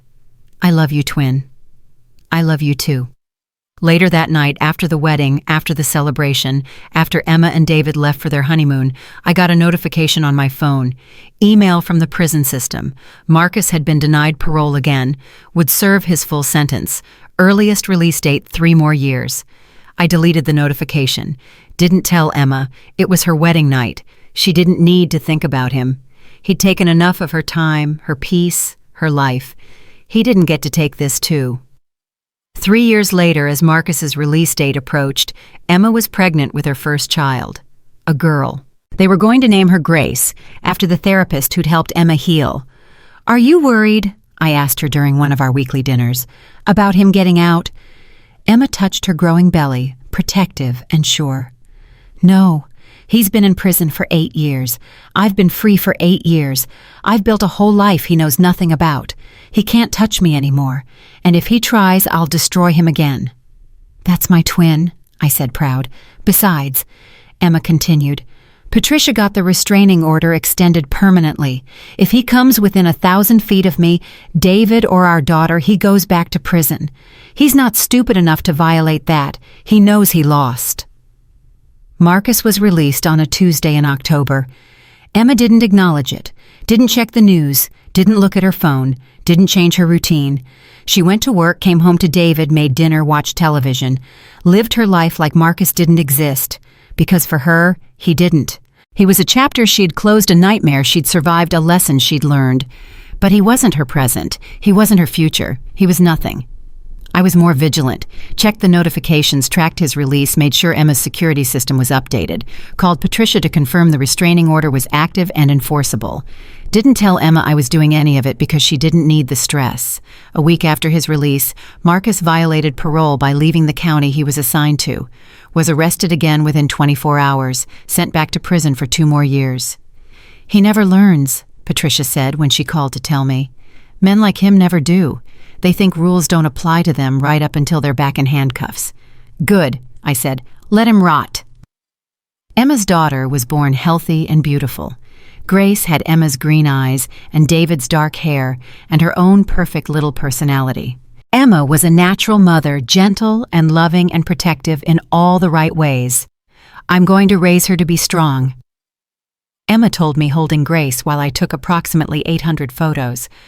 I'm going to teach her to recognize red flags, to trust her instincts, to never let anyone make her feel small. You'll be a great mom, I said. I had a great sister to learn from. Life moved on. Marcus became a footnote, a cautionary tale, a story Emma told at speaking events to illustrate that escape was possible, that healing was real, that life after abuse wasn't just survival, but actual thriving. Years passed. Grace grew. Emma and David had a second child, a boy they named James. I married Rebecca in a ceremony that made Emma cry happy tears. We built lives that were full and rich, and nothing like the nightmare that started all this. Sometimes people asked Emma if she regretted what happened, if she wished she'd left differently, less dramatically. She always said no. If my sister hadn't switched places with me, I might not have gotten out, Emma would say. Marcus isolated me so effectively that I couldn't see a way to escape. Sarah gave me a way out. She risked herself for me. That's not something I regret. That's something I'm grateful for every single day. And when people asked me if I'd do it again, if I'd risk everything to save my sister, I always said the same thing. Every single time. She's my twin. She's my other half. I'd walk through fire for her, living as her for a week to gather evidence that was nothing. I'd do it all over again without hesitation. Because that's what love is. Real love, the kind that saves people. It's switching places with your twin who shows up at 3 a.m. with a black eye. It's gathering evidence while living in fear. It's testifying in court and watching the person who hurt someone you love get handcuffed and taken away. It's making sure your sister knows she's worth saving, worth protecting, worth fighting for, and then watching her build a life so beautiful it erases every moment of the nightmare. That's what we did. That's what we survived. And I do it all again in a heartbeat. 10 years after Marcus was first arrested, Emma's life looked nothing like the nightmare it had been. She was 42 now, still working as a senior nurse practitioner, but also running a nonprofit for domestic violence survivors. The organization was called Phoenix Rising, because Emma said that's what survivors were, people who burned down and built themselves back up from ashes. She had a staff of 12, an annual budget of $2 million, and a waiting list of women who needed her help. Grace was 9 years old and took no shit from anyone. James was 6 and had inherited David's kindness and Emma's fierce protective instincts. They were good kids, happy kids, the kind who didn't know their mother had once been beaten by a man she'd loved. Emma planned to tell them when they were older, when they could understand. For now, they just knew their mom helped people who needed helping. I was 42 too, obviously still doing graphic design, but mostly for nonprofits, now including Emma's. Rebecca and I had been married for 5 years and talking about kids. We had a house in the suburbs, 2 rescue dogs, and a vegetable garden that was aspirational at best. Life was good, quiet, normal in all the ways that mattered. Then Marcus got out of prison for the second time. He'd served his full sentence this time, 10 years total, with the added time for parole violations and prison infractions. got released on a cold Tuesday in March with $47 in his pocket and nowhere to go. His parents had moved to Arizona 3 years earlier, wanting distance from the shame their son had brought them. His friends had all disappeared. His career was non-existent. He was 50 years old, a convicted felon, and alone. Patricia called me the day he was released. He's out. Served his full time, so there's no parole conditions this time, but the permanent restraining order is still active. If he comes within 1,000 feet of Emma or her family, he goes back to prison. Do we tell her? I asked. That's your call. Legally, I'm required to notify her. Emotionally, you know her better than I do. I talked to Rebecca about it that night. She deserves to know. Rebecca said chopping vegetables for dinner with the efficiency of someone who'd been doing it for years. But she also deserves to not have to think about him. This is hard. Everything about this is hard. Are you worried he'll try to find her? I don't know. 10 years is a long time. He might have moved on, found someone else to blame for his failures, or he might be angrier than ever. Rebecca stopped chopping and looked at me. You're scared. I'm terrified. Emma's happy now, really happy. She has kids, a husband, a life. What if Marcus destroys that? What if he comes back and ruins everything she's built? He won't, Rebecca said firmly, because we won't let him. And neither will Emma. She's not the same woman she was 10 years ago. She's stronger now. I called Emma the next morning. She was at work but stepped away to take my call, sensing from my tone that something was wrong. He's out, I said without preamble. Marcus was released yesterday. Silence on the other end. I could hear Emma breathing, could imagine her processing the information, deciding how to feel about it. Okay, she finally said. Okay, thank you for telling me. Are you okay? I don't know yet. Ask me again in a few hours. Emma called back that evening after she'd talked to David, after she'd sat with the information, after she'd worked through her initial reaction. I'm not scared of him anymore, she said, and she sounded surprised by it. I thought I would be. I thought hearing he was out would send me into a panic spiral. But it didn't. I just felt nothing. He's been in prison for 10 years. I've been living my life for 10 years. He doesn't have power over me anymore. That's good, I said. That's really good, Em. But I am going to update my security system, and I'm going to tell David to be vigilant, and I'm going to make sure Grace and James know what Marcus looks like, just in case. Smart. Sarah. Emma's voice got softer. Thank you for telling me. I know you probably debated whether to say anything, but I needed to know. I can't protect myself from threats I don't know exist. I'll always tell you, I promised, no matter what. 3 weeks went by without incident. Marcus didn't try to contact Emma, didn't violate the restraining order, didn't show up anywhere he shouldn't. Patricia had a private investigator tracking him, paid for by Emma's nonprofit as a safety precaution. The PI reported that Marcus was living in a halfway house 40 miles away, working at a warehouse, loading trucks, keeping his head down. Maybe he really has changed, Emma said when we had dinner that Friday. Maybe prison actually rehabilitated him. Or maybe he knows you'll destroy him again if he steps out of line, I suggested. Emma smiled. Also possible. But then Marcus lost his warehouse job, got fired for arguing with his supervisor, for showing up late repeatedly, for the attitude problem he'd apparently carried with him from prison. The halfway house kicked him out a week later for missing curfew. Patricia's PI lost track of him for 3 days. This is bad, Patricia said during an emergency conference call. When abusers lose structure and accountability, they escalate. We need to assume Marcus is a threat until proven otherwise. Emma increased security at her house. Cameras on every door, motion sensors in the yard, panic buttons installed in every room. She told Grace and James that there was a bad man who used to hurt Mommy a long time ago, and if they ever saw him, they needed to run and tell an adult immediately. Showed them pictures so they'd know his face. Grace looked at the photo with serious eyes. He looks mean. He is mean, Emma said honestly, but he can't hurt us anymore as long as we're smart and careful. I'll protect you, Mommy, James said, all 6 years old and fierce. I know you will, baby, but the best way to protect me is to stay safe yourself. David started working from home more, not trusting Emma to be alone during the day, even though she had a state-of-the-art security system. I checked in 3 times a day, sometimes more. Rebecca offered to install tracking apps on all our phones so we could see each other's locations at all times. Emma accepted. "I feel like I'm back in prison myself," Emma admitted one night. "Like Marcus got out and now I'm the one trapped again." "We'll find him," I said. "Patricia's PI is good. They'll locate him and then we'll know if he's a threat or not. And if he is a threat, then we deal with it, same as last time." The PI found Marcus 5 days later. He was living in his car parked behind a grocery store 30 miles from Emma's house. Not close enough to violate the restraining order, but close enough to be concerning. He'd lost weight, looked rough, clearly wasn't doing well. The PI got photos of him buying cheap vodka and cigarettes, eating fast food, looking like a man who'd given up on everything, including himself. "He's not thriving," Patricia said, showing us the photos. "But that doesn't mean he's not dangerous. Desperate men do desperate things." "What do we do?" Emma asked.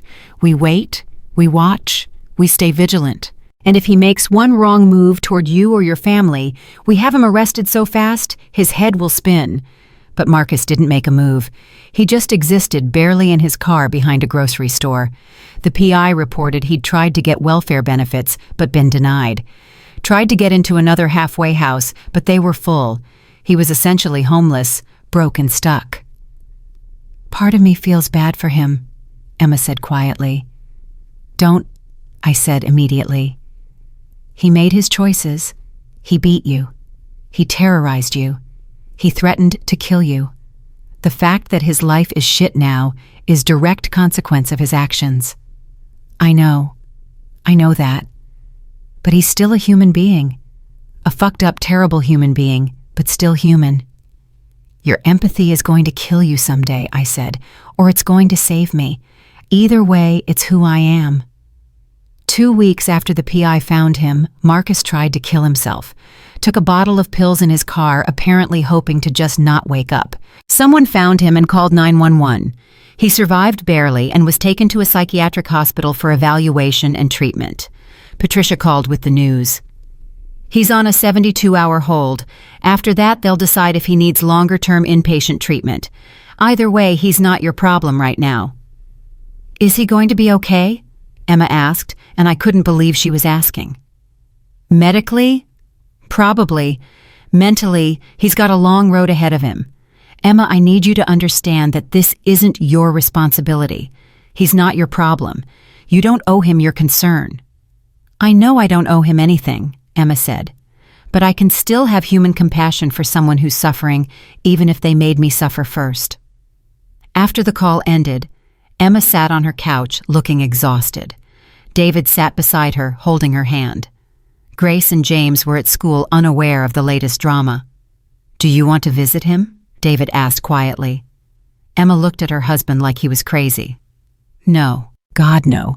Why would I do that? Because you feel bad for him, because you have a huge heart, because you're you." "I'm not visiting him. He lost the right to my presence when he put his hands on me. I can feel bad about his situation without needing to be part of his recovery." "Good," David said, kissing her temple, "because I was going to physically prevent you from going if you said yes." Marcus was released from the psychiatric hospital after 10 days with prescriptions he couldn't afford and a referral to outpatient therapy he'd never attend. The PI picked up his trail again. He'd moved to a different parking lot, this one behind a church that apparently didn't mind him sleeping there as long as he didn't cause trouble. "He's deteriorating," Patricia said during one of our regular updates. "The PI says he's drinking heavily, looks malnourished, clearly not taking care of himself. At this rate, he'll be dead from exposure or alcohol poisoning within a year." "And you're telling us this why?" I asked. "Because I want you to know he's not a physical threat. He can barely take care of himself. He's not planning elaborate revenge schemes. He's just trying to survive." Emma didn't look relieved. She looked sad. "He destroyed his own life." "Yes," Patricia agreed. "He did. And now he's living with the consequences. That's justice, Emma. It might not feel satisfying, but it's what happens when you hurt people. Eventually, the world hurts you back." That night, Emma couldn't sleep. I could tell because she texted me at 2 a.m. asking if I was awake. I called her instead of texting back. "What's wrong?" I asked. "I keep thinking about Marcus living in his car, drinking himself to death, being completely alone." "Emma, he earned that, every bit of it." "I know, but doesn't it seem cruel? Doesn't it seem like maybe he's suffered enough?" "No," I said firmly. "You suffered when he beat you. You suffered when he controlled your every move. You suffered when he made you afraid to exist in your own home. He's suffering consequences. That's different. He can stop suffering any time by making better choices. You couldn't stop suffering until you escaped him." Emma was quiet for a long moment. "You're right. I know you're right. I just hate that I still have empathy for him after everything." "That's what makes you better than him," I said. "You never lost your humanity, even when he tried to beat it out of you. But Emma, having empathy doesn't mean you're responsible for saving him. He's a grown man. His life is his responsibility." "Okay," Emma said, sounding tired. "Okay. Thank you for talking me down from my guilt spiral." "Anytime. That's literally what I'm here for." Marcus's story took a turn 6 months later when he got arrested for public intoxication and assault. He'd been drunk at a gas station, tried to steal beer, and punched the clerk who tried to stop him. The clerk ended up with a black eye and broken nose. Marcus ended up back in jail. "Third strike," Patricia said when she called with the news. "With his record, this could mean serious time. Years, not months." "Good," I said and meant it. Emma's reaction was more complicated. "He's going to die in prison, isn't he? He's 50 years old, an alcoholic, clearly mentally ill. He won't survive another long sentence." "That's not your problem," David said gently. "I know it's not my problem. I just feel weird celebrating someone's destruction even if they deserve it." Grace, who was almost 10 now and scary perceptive, looked up from her homework. "Mommy, is this about the bad man who hurt you?" Emma hesitated, then nodded. "Yes, sweetie. He got in trouble again." "Good," Grace said simply. "He should be in trouble. He hurt you." "It's more complicated than that, baby." "No, it's not," Grace said, with the absolute certainty of a child who saw the world in clear right and wrong. "He was bad. He hurt you. Now he's being punished. That's how it should work." Emma looked at David, then at me during our video call later. "My 9-year-old daughter has better emotional boundaries than I do." "Kids are wise like that," I said. "They haven't learned to make excuses for bad behavior yet. Maybe you should listen to Grace." "Maybe I should." Marcus took a plea deal to avoid trial. 3 years in state prison for assault and theft. He'd be 60 by the time he got out if he survived that long. The prosecutor told Patricia that Marcus looked terrible during the hearing, sounded defeated, like he'd given up on life entirely. "He apologized to the clerk," Patricia reported. "Said he was sorry that he'd ruined his own life and didn't mean to ruin anyone else's. The judge still gave him 3 years because of his record."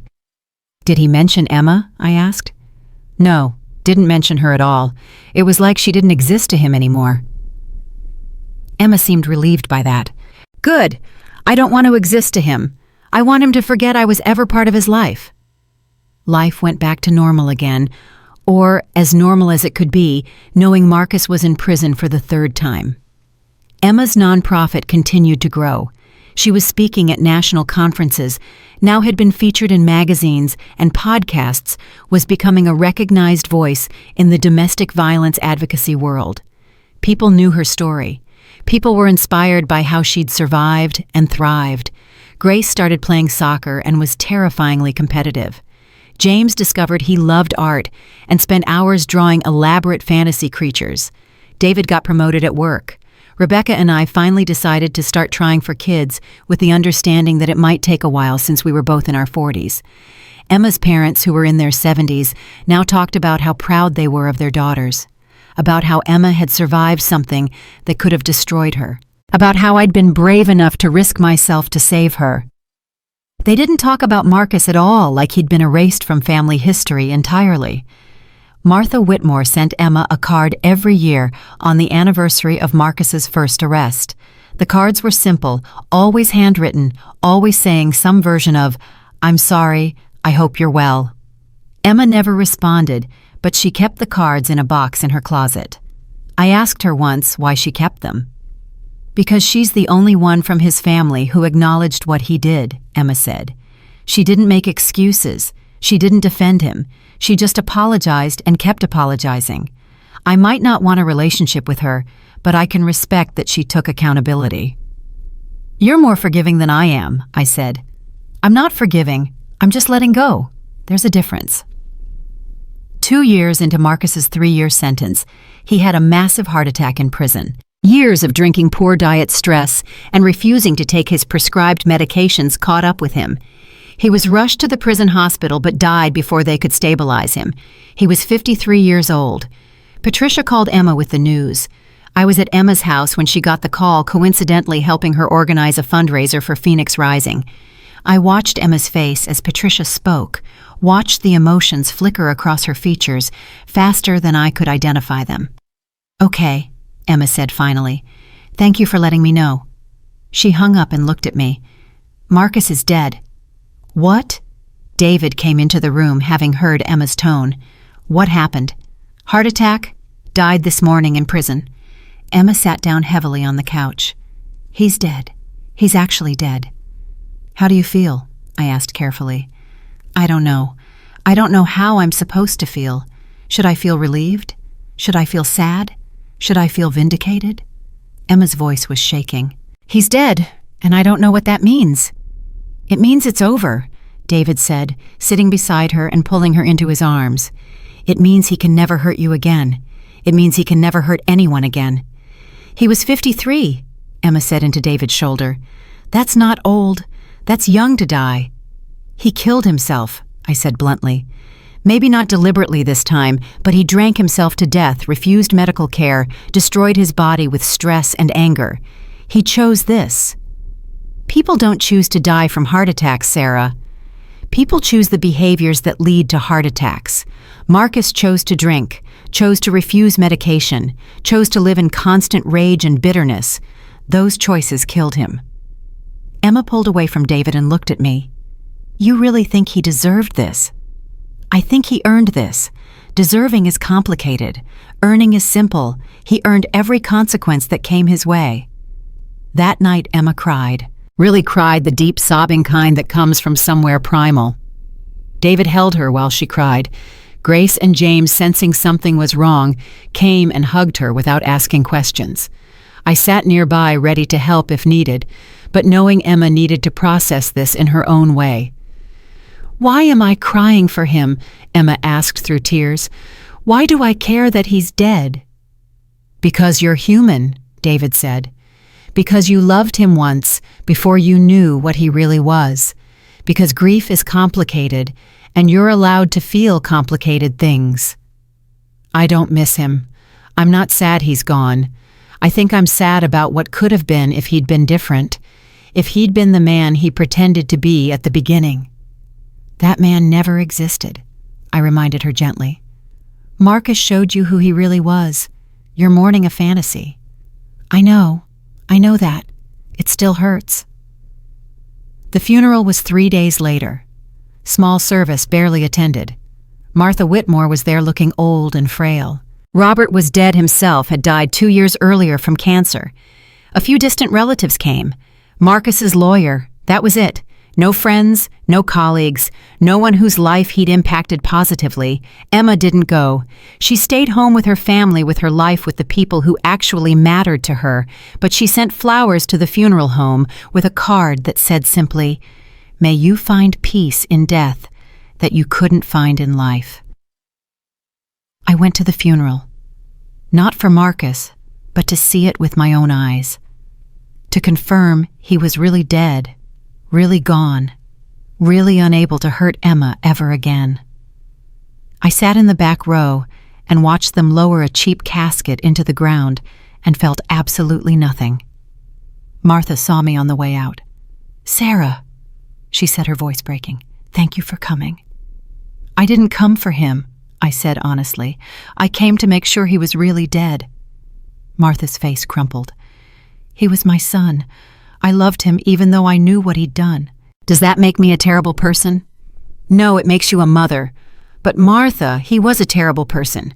He hurt Emma in ways she'll carry forever. You're allowed to mourn him, but Emma's allowed to celebrate that he's gone. Is she celebrating? No, she's processing. She's feeling complicated things about an uncomplicated situation. Marcus was an abuser who died from the consequences of his own choices. That's the truth. Everything else is just noise. Martha nodded slowly. Will you tell Emma something for me? What? Tell her I'm glad she survived. Tell her I'm proud of what she's built. Tell her Marcus is gone and she's free, and I'm sorry it took him dying for that to be completely true. I went home and told Emma everything Martha said. Emma listened quietly, then nodded. She's right, Emma said. I am free now, completely free. He can't hurt me from beyond the grave. He can't violate restraining orders. He can't send threatening letters or show up in parking lots or exist in the back of my mind as a potential threat. He's just gone. How does that feel? Rebecca asked. We were all sitting in Emma's living room, the four of us, David and Emma and Rebecca and me, talking about death and freedom and what comes next. Strange, Emma admitted. I spent 10 years looking over my shoulder, 10 years being vigilant, 10 years with him as this shadow I couldn't quite shake. And now the shadow is gone, and I don't know how to exist without it. You'll learn, I said. Same way you learned everything else. One day at a time. Emma's nonprofit organized a vigil a week after Marcus's death. Not for Marcus, but for all the domestic violence victims who didn't survive their abusers. Emma spoke at the vigil, standing in front of 200 people holding candles, and talked about the women who didn't get to escape. I'm one of the lucky ones, Emma said, her voice carrying across the quiet crowd. I had help, I had resources, I had a twin sister who was willing to risk everything to save me. But so many women don't have that. They're isolated, they're trapped, they have no way out, and some of them die. We're here tonight to remember them, to say their names, to promise we'll do better. The crowd said the names. 50 names, women who died in the past year from domestic violence in our state alone. Emma cried while she listened to the names. So did I. So did everyone there. After the vigil, a young woman approached Emma. She was maybe 25, thin and scared-looking, with a fresh bruise on her cheek she'd tried to cover with makeup. I read your blog, the woman said quietly, about how you escaped, about your sister switching places with you. I don't have a twin, but I need help. I need to get out. Emma took the woman's hands. What's your name? Jessica. My name is Jessica. Is the same name as Marcus's mistress, I realized with a jolt. Emma must have realized it too, because her grip tightened slightly. Jessica, I'm going to help you, Emma said. My organization has emergency housing legal resources safety planning. You're not alone. You're not stuck. There's a way out, and we're going to find it together. Jessica started crying. Thank you so much. I watched Emma walk Jessica to her office, watched her transition into professional mode, the mode where she saved people because she'd been saved herself. This was what she'd built from the ashes of her abuse. This was her revenge against Marcus, not just surviving him, but thriving so much she could help others survive too. That night, after Jessica was safely placed in emergency housing, and Emma had made sure every detail of her safety plan was solid, Emma came home exhausted, but satisfied. Another one saved, she said to David, collapsing onto the couch. How many is that this year? David asked. 47. We've helped 47 women escape this year, 47 women who might have ended up dead if they stayed. That's Marcus's legacy, I said. Not the pain he caused you, not the years he stole, the women you saved because of what you learned surviving him. That's what he left behind. Emma smiled, tired, but genuine. I like that. I like thinking that something good came from something so horrible. Years passed. Grace went to high school and became captain of the soccer team. James discovered he was gay, and Emma and David loved him exactly the same. Rebecca and I adopted a daughter from foster care, a beautiful 7-year-old named Maya who'd been through her own trauma. Emma's nonprofit expanded to 3 cities, then 5, then 10. Marcus became a story Emma told at speaking events. The man who hurt her, the man who went to prison, the man who died alone because he couldn't stop hurting people. He became a cautionary tale, a warning, a reminder of what abuse looks like and what it costs. But he wasn't Emma's identity anymore. He wasn't the defining feature of her life. He was a chapter in a book that had many more chapters, all of them better than the ones he'd been in. On the 20th anniversary of the day, Emma showed up at my door with a black eye. We had dinner together with our families. Emma and David and their 2 teenagers, Rebecca and me and our daughter. Our parents elderly now, but healthy. We ate and laughed and told stories that had nothing to do with Marcus. At the end of the night, Emma pulled me aside. "Thank you," she said, "for everything, for saving me, for believing me, for switching places with me and risking yourself, for standing by me through the trial and the aftermath and the healing, for being my sister." "Always," I said, hugging her tight. "That's what twins do. We switch places when it matters. We save each other. We survive together." "We didn't just survive," Emma said, pulling back to look at me. "We won. Marcus is dead and we're alive and happy and raising kids who will never accept abuse as love. We won, Sarah. Completely." She was right. We had won. Not because Marcus was dead, though that certainly helped, but because Emma had built a life so full of love and purpose and meaning that Marcus's shadow couldn't touch it.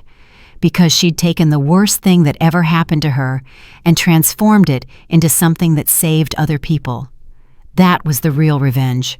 Not destroying Marcus, though we'd certainly done that. The real revenge was thriving so completely that his abuse became nothing more than a starting point for something beautiful. Emma switched places with the woman she'd been, the scared, broken one who showed up at my door, became someone stronger, braver, more powerful than Marcus could have imagined. And I got to watch it happen, got to help make it happen, got to be part of a story that started with violence but ended with triumph. 20 years later, Marcus was barely a memory, but Emma's impact, the lives she'd saved, the organization she'd built, the voice she'd become for survivors everywhere, that was immortal. That was legacy. That was what happened when you refused to let abuse define you. We switched places with my bruised twin sister and made her husband's life a living hell. And then we built heaven from the ruins. The 25th anniversary of that night brought something unexpected. A documentary crew reached out to Emma, wanting to tell her story for a streaming series about domestic violence survivors who'd fought back. The producer, a woman named Alicia Chen, had survived her own abusive relationship and wanted to highlight stories where women won. "We want to show the twin switch," Alicia explained during their first meeting at Emma's office. "The evidence gathering, the trial, everything. Show other women that creative solutions exist, that they're not powerless." Emma looked at me across the table. We'd both come to this meeting knowing it was a decision we needed to make together. "What do you think, Sarah?" "I think it's terrifying," I said honestly. Our story going public on that scale, people analyzing our choices, criticizing what we did, armchair quarterbacking our trauma. "But it could help people," Emma said. "It could also re-traumatize you, dredge everything back up, make you relive it in high definition for millions of strangers to watch." Alicia leaned forward. "I won't lie to you. It will be hard. Telling your story on camera, sharing the most painful moments of your life, that's brutal. But Emma, you're already doing that at speaking engagements. You're already helping people by being open. This would just reach more of them." Emma was quiet for a long moment. Then she said, "I need to talk to my family first. My kids are older now. They deserve a say in whether their mother's trauma becomes entertainment." "It's not entertainment," Alicia said quickly. "It's education. It's advocacy. But you're right. Your family should weigh in." That night, Emma sat down with Grace and James, now 19 and 16. David sat beside her for support. I was there too on video call because this affected me as well. "A documentary crew wants to tell our story," Emma said. about what happened with Marcus, about how Sarah and I switched places, about the trial and the aftermath. It would be on a major streaming platform. Millions of people might see it. Grace, who was home from college for spring break, spoke first. Will it help people? That's the goal, Emma said, to show other abuse victims that escape is possible, that there are creative solutions, that they're not alone. Then you should do it, Grace said simply. Mom, you've spent my entire life helping other women. This is just a bigger platform. You should absolutely do it. James, quieter and more introspective, took longer to respond. Will people at school find out? Will they treat me different? Probably, Emma said honestly. Some people might be weird about it, might ask invasive questions or make assumptions. That sounds terrible, James said. It does, Emma agreed. And if you're not comfortable with it, I won't do it. Your comfort matters more than helping strangers. James thought about it, really thought about it in that careful way he approached everything. What would you tell one of the women at your nonprofit if she asked whether she should share her story publicly? Emma smiled. I'd tell her that her story is hers to share or keep private, that there's no wrong choice, that she should do what feels right for her healing, not what other people think she should do. So what feels right for your healing? James asked. Emma looked at David, then at me on the screen, then back at her son. I think I want to do it. I think I've been carrying this story for 25 years, and maybe it's time to let it go into the world. Let it help whoever needs helping, but only if you kids are okay with it. I'm okay with it, Grace said. Me too, James said. Besides, you're kind of a badass mom. People should know that. Emma started crying, happy tears this time. Okay, we'll do it. The documentary process took 8 months. Alicia and her crew were respectful, careful, conscious of the trauma they were asking Emma to revisit. They interviewed Emma extensively, got her perspective on every moment from meeting Marcus to the trial to his death. They interviewed me about the switch, about living as Emma, about gathering evidence and planning the dinner revelation. They interviewed Patricia about the legal strategy. They interviewed Martha Whitmore, who was 82 now and still carrying guilt about her son. I should have seen it, Martha said on camera, her voice shaking. I should have protected Emma. I failed her as a mother-in-law and as a woman. I'll carry that forever. They interviewed some of the women Emma had helped through Phoenix Rising. Women who'd escaped their own abusers who credited Emma's story with giving them hope and courage. A woman named Michelle, who'd been married to a man who choked her. A woman named Priya, whose boyfriend tracked her every movement. A woman named Amanda, whose husband had broken both her arms. Emma's story showed me that escape was possible, Michelle said on camera. That I wasn't crazy, that I deserved better. Without her, I might not be alive right now. The crew also interviewed David, who talked about falling in love with Emma, about learning her triggers and her boundaries, about what it meant to love someone who'd been broken and was rebuilding herself. She's the strongest person I know, David said. Not because she survived abuse. Lots of people survive abuse, but because she took that survival and turned it into purpose. She could have hidden from the world. Instead, she built something that saves people. That's strength. They interviewed Grace and James, who talked about growing up with a mother who helped other people's mothers escape danger. About knowing their mom had survived something terrible and using that knowledge to understand the world better. Mom taught us that love should never hurt, Grace said. That if someone claims to love you but treats you badly, that's not love. That's control. I think every kid should learn that lesson. The crew tried to interview Marcus's old colleagues, his former friends, anyone who could provide perspective on who he was before the abuse. Almost everyone declined. The few who agreed painted a picture of a man who was charming on the surface, but cruel underneath, who'd always had anger issues but hid them well, who'd been fired not just for poor performance, but for creating a hostile work environment. Marcus made sexist comments constantly, one former coworker said, called women in the office sweetie and honey, made jokes about their appearance, HR talked to him multiple times. When he got fired, he blamed a female colleague, said she'd sabotaged him. Classic Marcus. Nothing was ever his fault. They couldn't interview Marcus himself, obviously, but they had the recordings Emma had made. The audio of his abuse, his threats, his violence. Alicia wanted to use them in the documentary. Emma hesitated. "It's one thing for a jury to hear that," Emma said. "It's another for the whole world to hear it. Do I really want millions of people listening to the worst moments of my life?" "That's entirely your choice," Alicia said. "We can describe what was on the recordings without playing them, or we can play them with your permission. Both approaches work." Emma talked to Dr. Martinez, her therapist, about it.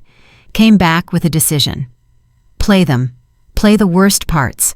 Let people hear exactly what abuse sounds like. Maybe it'll help someone recognize what's happening to them. The documentary premiered on a Tuesday in September. Emma and David hosted a watch party at their house with close friends and family. Grace flew home from college for it. James invited his boyfriend, a sweet kid named Tyler, who held his hand through the whole thing. Rebecca and I were there with Maya, who was 14 now, and understood enough of the story to be appropriately horrified. We watched Emma's life play out on screen. The early romance with Marcus, the wedding photos where Emma looked so happy and naive. Then the shift, the isolation, the control, the first time he hit her. Emma narrating all of it in her calm, clear voice, explaining what she'd felt, what she'd thought, why she'd stayed. Then my part, the switch. The footage was recreated with actors since obviously we hadn't been filming ourselves, but Alicia had been careful to make it accurate. The actress playing me, dyeing my hair, studying Emma's mannerisms, becoming her twin. The actress playing Emma, handing over her life with shaking hands. The dinner scene was intense. They'd used the actual audio from my phone, my voice revealing the truth to Martha and Robert Marcus's voice, rising in anger, the sound of police sirens approaching. Everyone in Emma's living room was silent, riveted. Then the trial. Patricia's opening statement, Emma's testimony, the recordings being played for the jury. I watched Emma watch herself on screen, testifying about the abuse, and saw tears streaming down her face. "You okay?" I whispered. "I forgot how scared I was," Emma whispered back. "Looking at myself up there, I can see the fear. I was so fucking scared, Sarah. But you did it anyway. That's courage." The documentary ended with Emma's work at Phoenix Rising, with the women she'd helped with her family thriving. With Grace and James talking about their mom being their hero. With David saying he'd never met anyone braver. With me saying that switching places with Emma was the easiest decision I'd ever made. The final shot was Emma and me together, sitting side by side, identical but different in all the ways that mattered now. "Would you do it again?" the interviewer asked off camera. The switch, knowing everything that came after. Emma and I looked at each other, answered in unison, in a heartbeat. The documentary went viral immediately, trending on social media within hours, think pieces written about it, debate shows discussing whether what we'd done was legal, ethical, justified. Most people were supportive, some weren't. "This is entrapment," one legal analyst said on a cable news show. Sarah Whitmore impersonated her sister to gather evidence. That could be seen as fraud. Patricia went on the same show to rebut. Sarah Whitmore broke no laws. She lived in a house her sister had every legal right to give her access to. She documented abuse that was actually happening. There was no entrapment, no fraud, no illegality. Just a woman helping her sister escape a dangerous man. The phone at Phoenix Rising started ringing constantly. Women calling because they'd seen the documentary, because they recognized themselves in Emma's story, because they needed help escaping their own Marcus.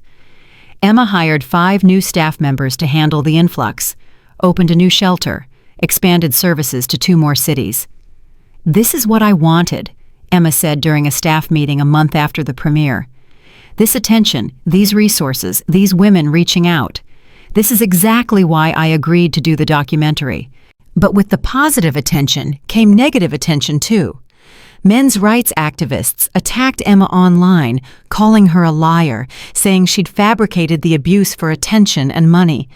They dug into Marcus's past, found people willing to say nice things about him, built a narrative where he was the real victim. Marcus Whitmore was a good man who made mistakes, one blogger wrote. He lost his job and spiraled into depression. His wife used his lowest moment to destroy him. Then she profited from his death. This is the real face of feminism. Emma read the attacks and tried not to let them affect her. Failed. Started having nightmares again for the first time in years. Woke up panicking, thinking Marcus was in the house. Dr. Martinez increased their therapy sessions. This is re-traumatization, Dr. Martinez explained.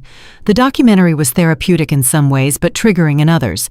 Combined with the online harassment, your brain is back in threat mode. We need to work on grounding techniques on reminding yourself that you're safe. The harassment escalated. Someone found Emma's home address and posted it online. Someone sent death threats to Phoenix Rising's office. Someone created a fake social media account pretending to be Emma and posting offensive things to damage her reputation. This is exactly what I was afraid of. I told Rebecca one night after Emma called me crying, "We opened her up to the world, and the world is attacking her." Some of the world is attacking her, Rebecca corrected, but most of the world is supporting her. Look at the donations to Phoenix Rising. Look at the women coming forward to get help. The good is outweighing the bad. Try telling that to Emma when she's getting death threats. Patricia hired a security firm to protect Emma and her family, got the fake social media accounts taken down, sent cease and desist letters to the worst harassers, filed police reports, treated the online attacks like the real threats they were. This will die down, Patricia promised Emma. Online outrage cycles last a few weeks, maybe months. Then people move on to the next thing. You just have to survive the storm. Emma survived. She always did. But the documentary had cost her something.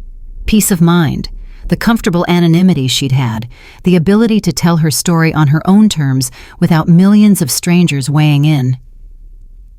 Do you regret doing it? I asked her 3 months after the premiere, after the worst of the harassment had died down. Emma thought about it. No, I don't regret it. The documentary helped hundreds of women escape abuse. Phoenix Rising's funding tripled. We're saving more lives than ever. But I underestimated the cost, the emotional toll of being that public, the vulnerability of having my worst moments dissected by strangers. You're allowed to regret it, I said. But I don't. I'm just tired. Tired of being Emma the survivor. Tired of being Emma the advocate. I want to just be Emma sometimes. Wife, mother, woman who likes bad reality TV and expensive wine. Not Emma the symbol. Then be that, I said. Take a break from advocacy. Let someone else run Phoenix Rising for a while. Just be you. Emma did take a break, stepped back from daily operations at Phoenix Rising, promoted her second-in-command to executive director, kept her role as founder but stopped being the face of everything, started saying no to interview requests, speaking engagements, documentary follow-ups, reclaimed her privacy bit by bit. She and David took a vacation, just the two of them, to Italy, ate pasta and drank wine and didn't talk about abuse or trauma or Marcus. Came back refreshed, lighter, more like herself. I needed that, Emma told me. I needed to remember who I am outside of my trauma. I'm not just a survivor. I'm a whole person with interests and hobbies and opinions about whether pineapple belongs on pizza. It doesn't, I said. It absolutely does, Emma argued, and we were off into a normal sister argument that had nothing to do with abuse or documentaries or death threats. It was beautiful. Life settled into a new rhythm. Emma still worked with Phoenix Rising, but from a distance, providing guidance and vision without being the public face. She took up painting, discovered she was terrible at it, but enjoyed it anyway. Started a book club with friends, watched Grace graduate from college and James start his junior year of high school. Lived a normal life.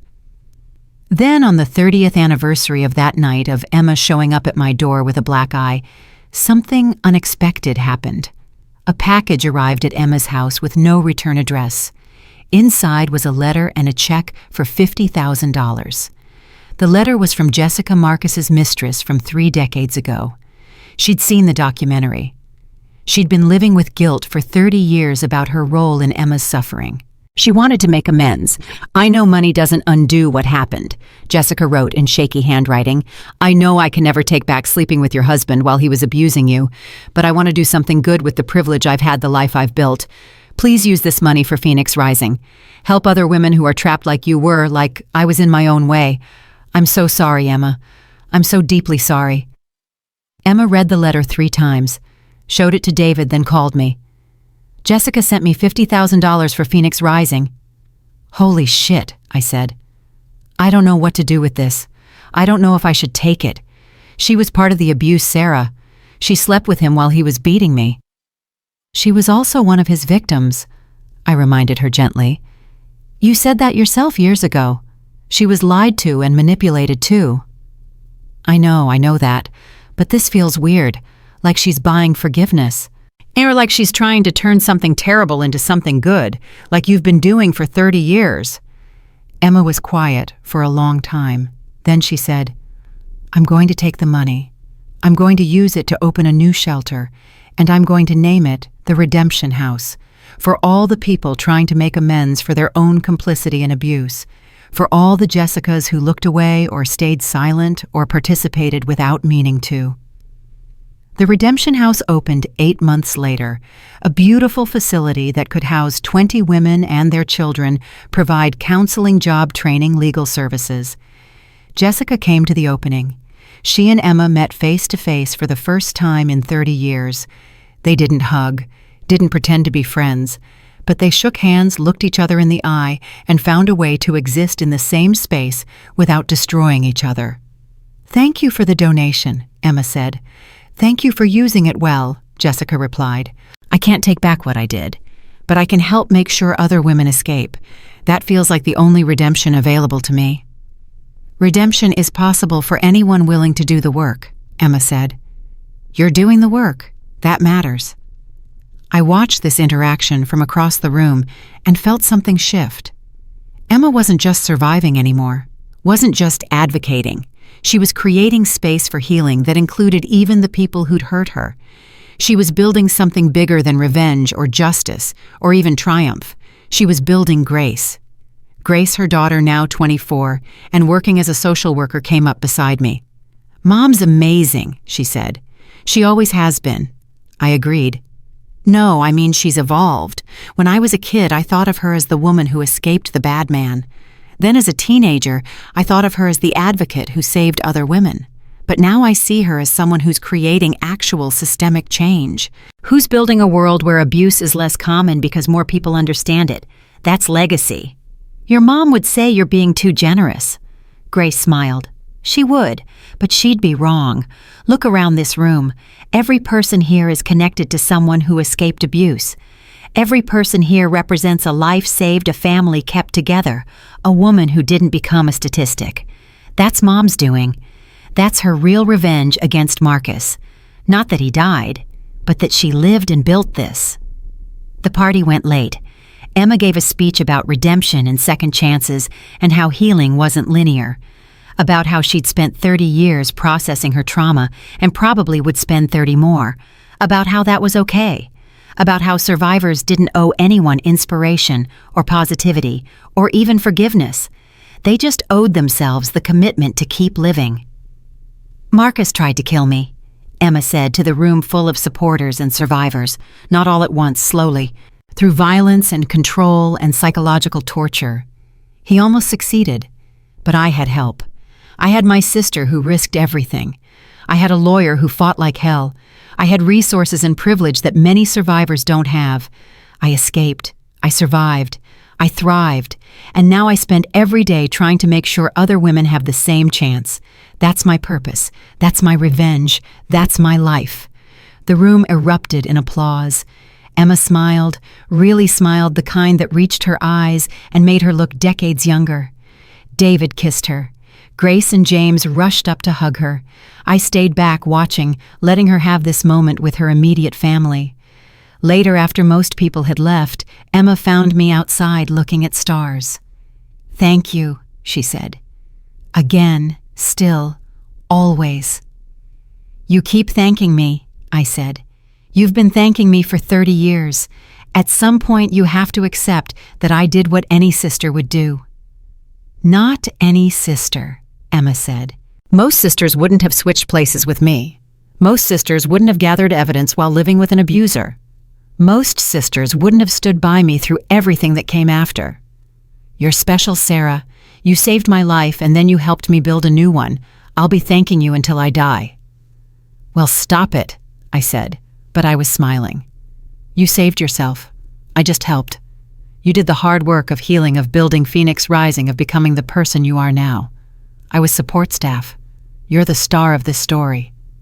"We're both stars," Emma said. "Twin stars, like we've always been." We stood there looking at the actual stars, sisters who'd survived something terrible and come out the other side, and I thought about everything that had happened.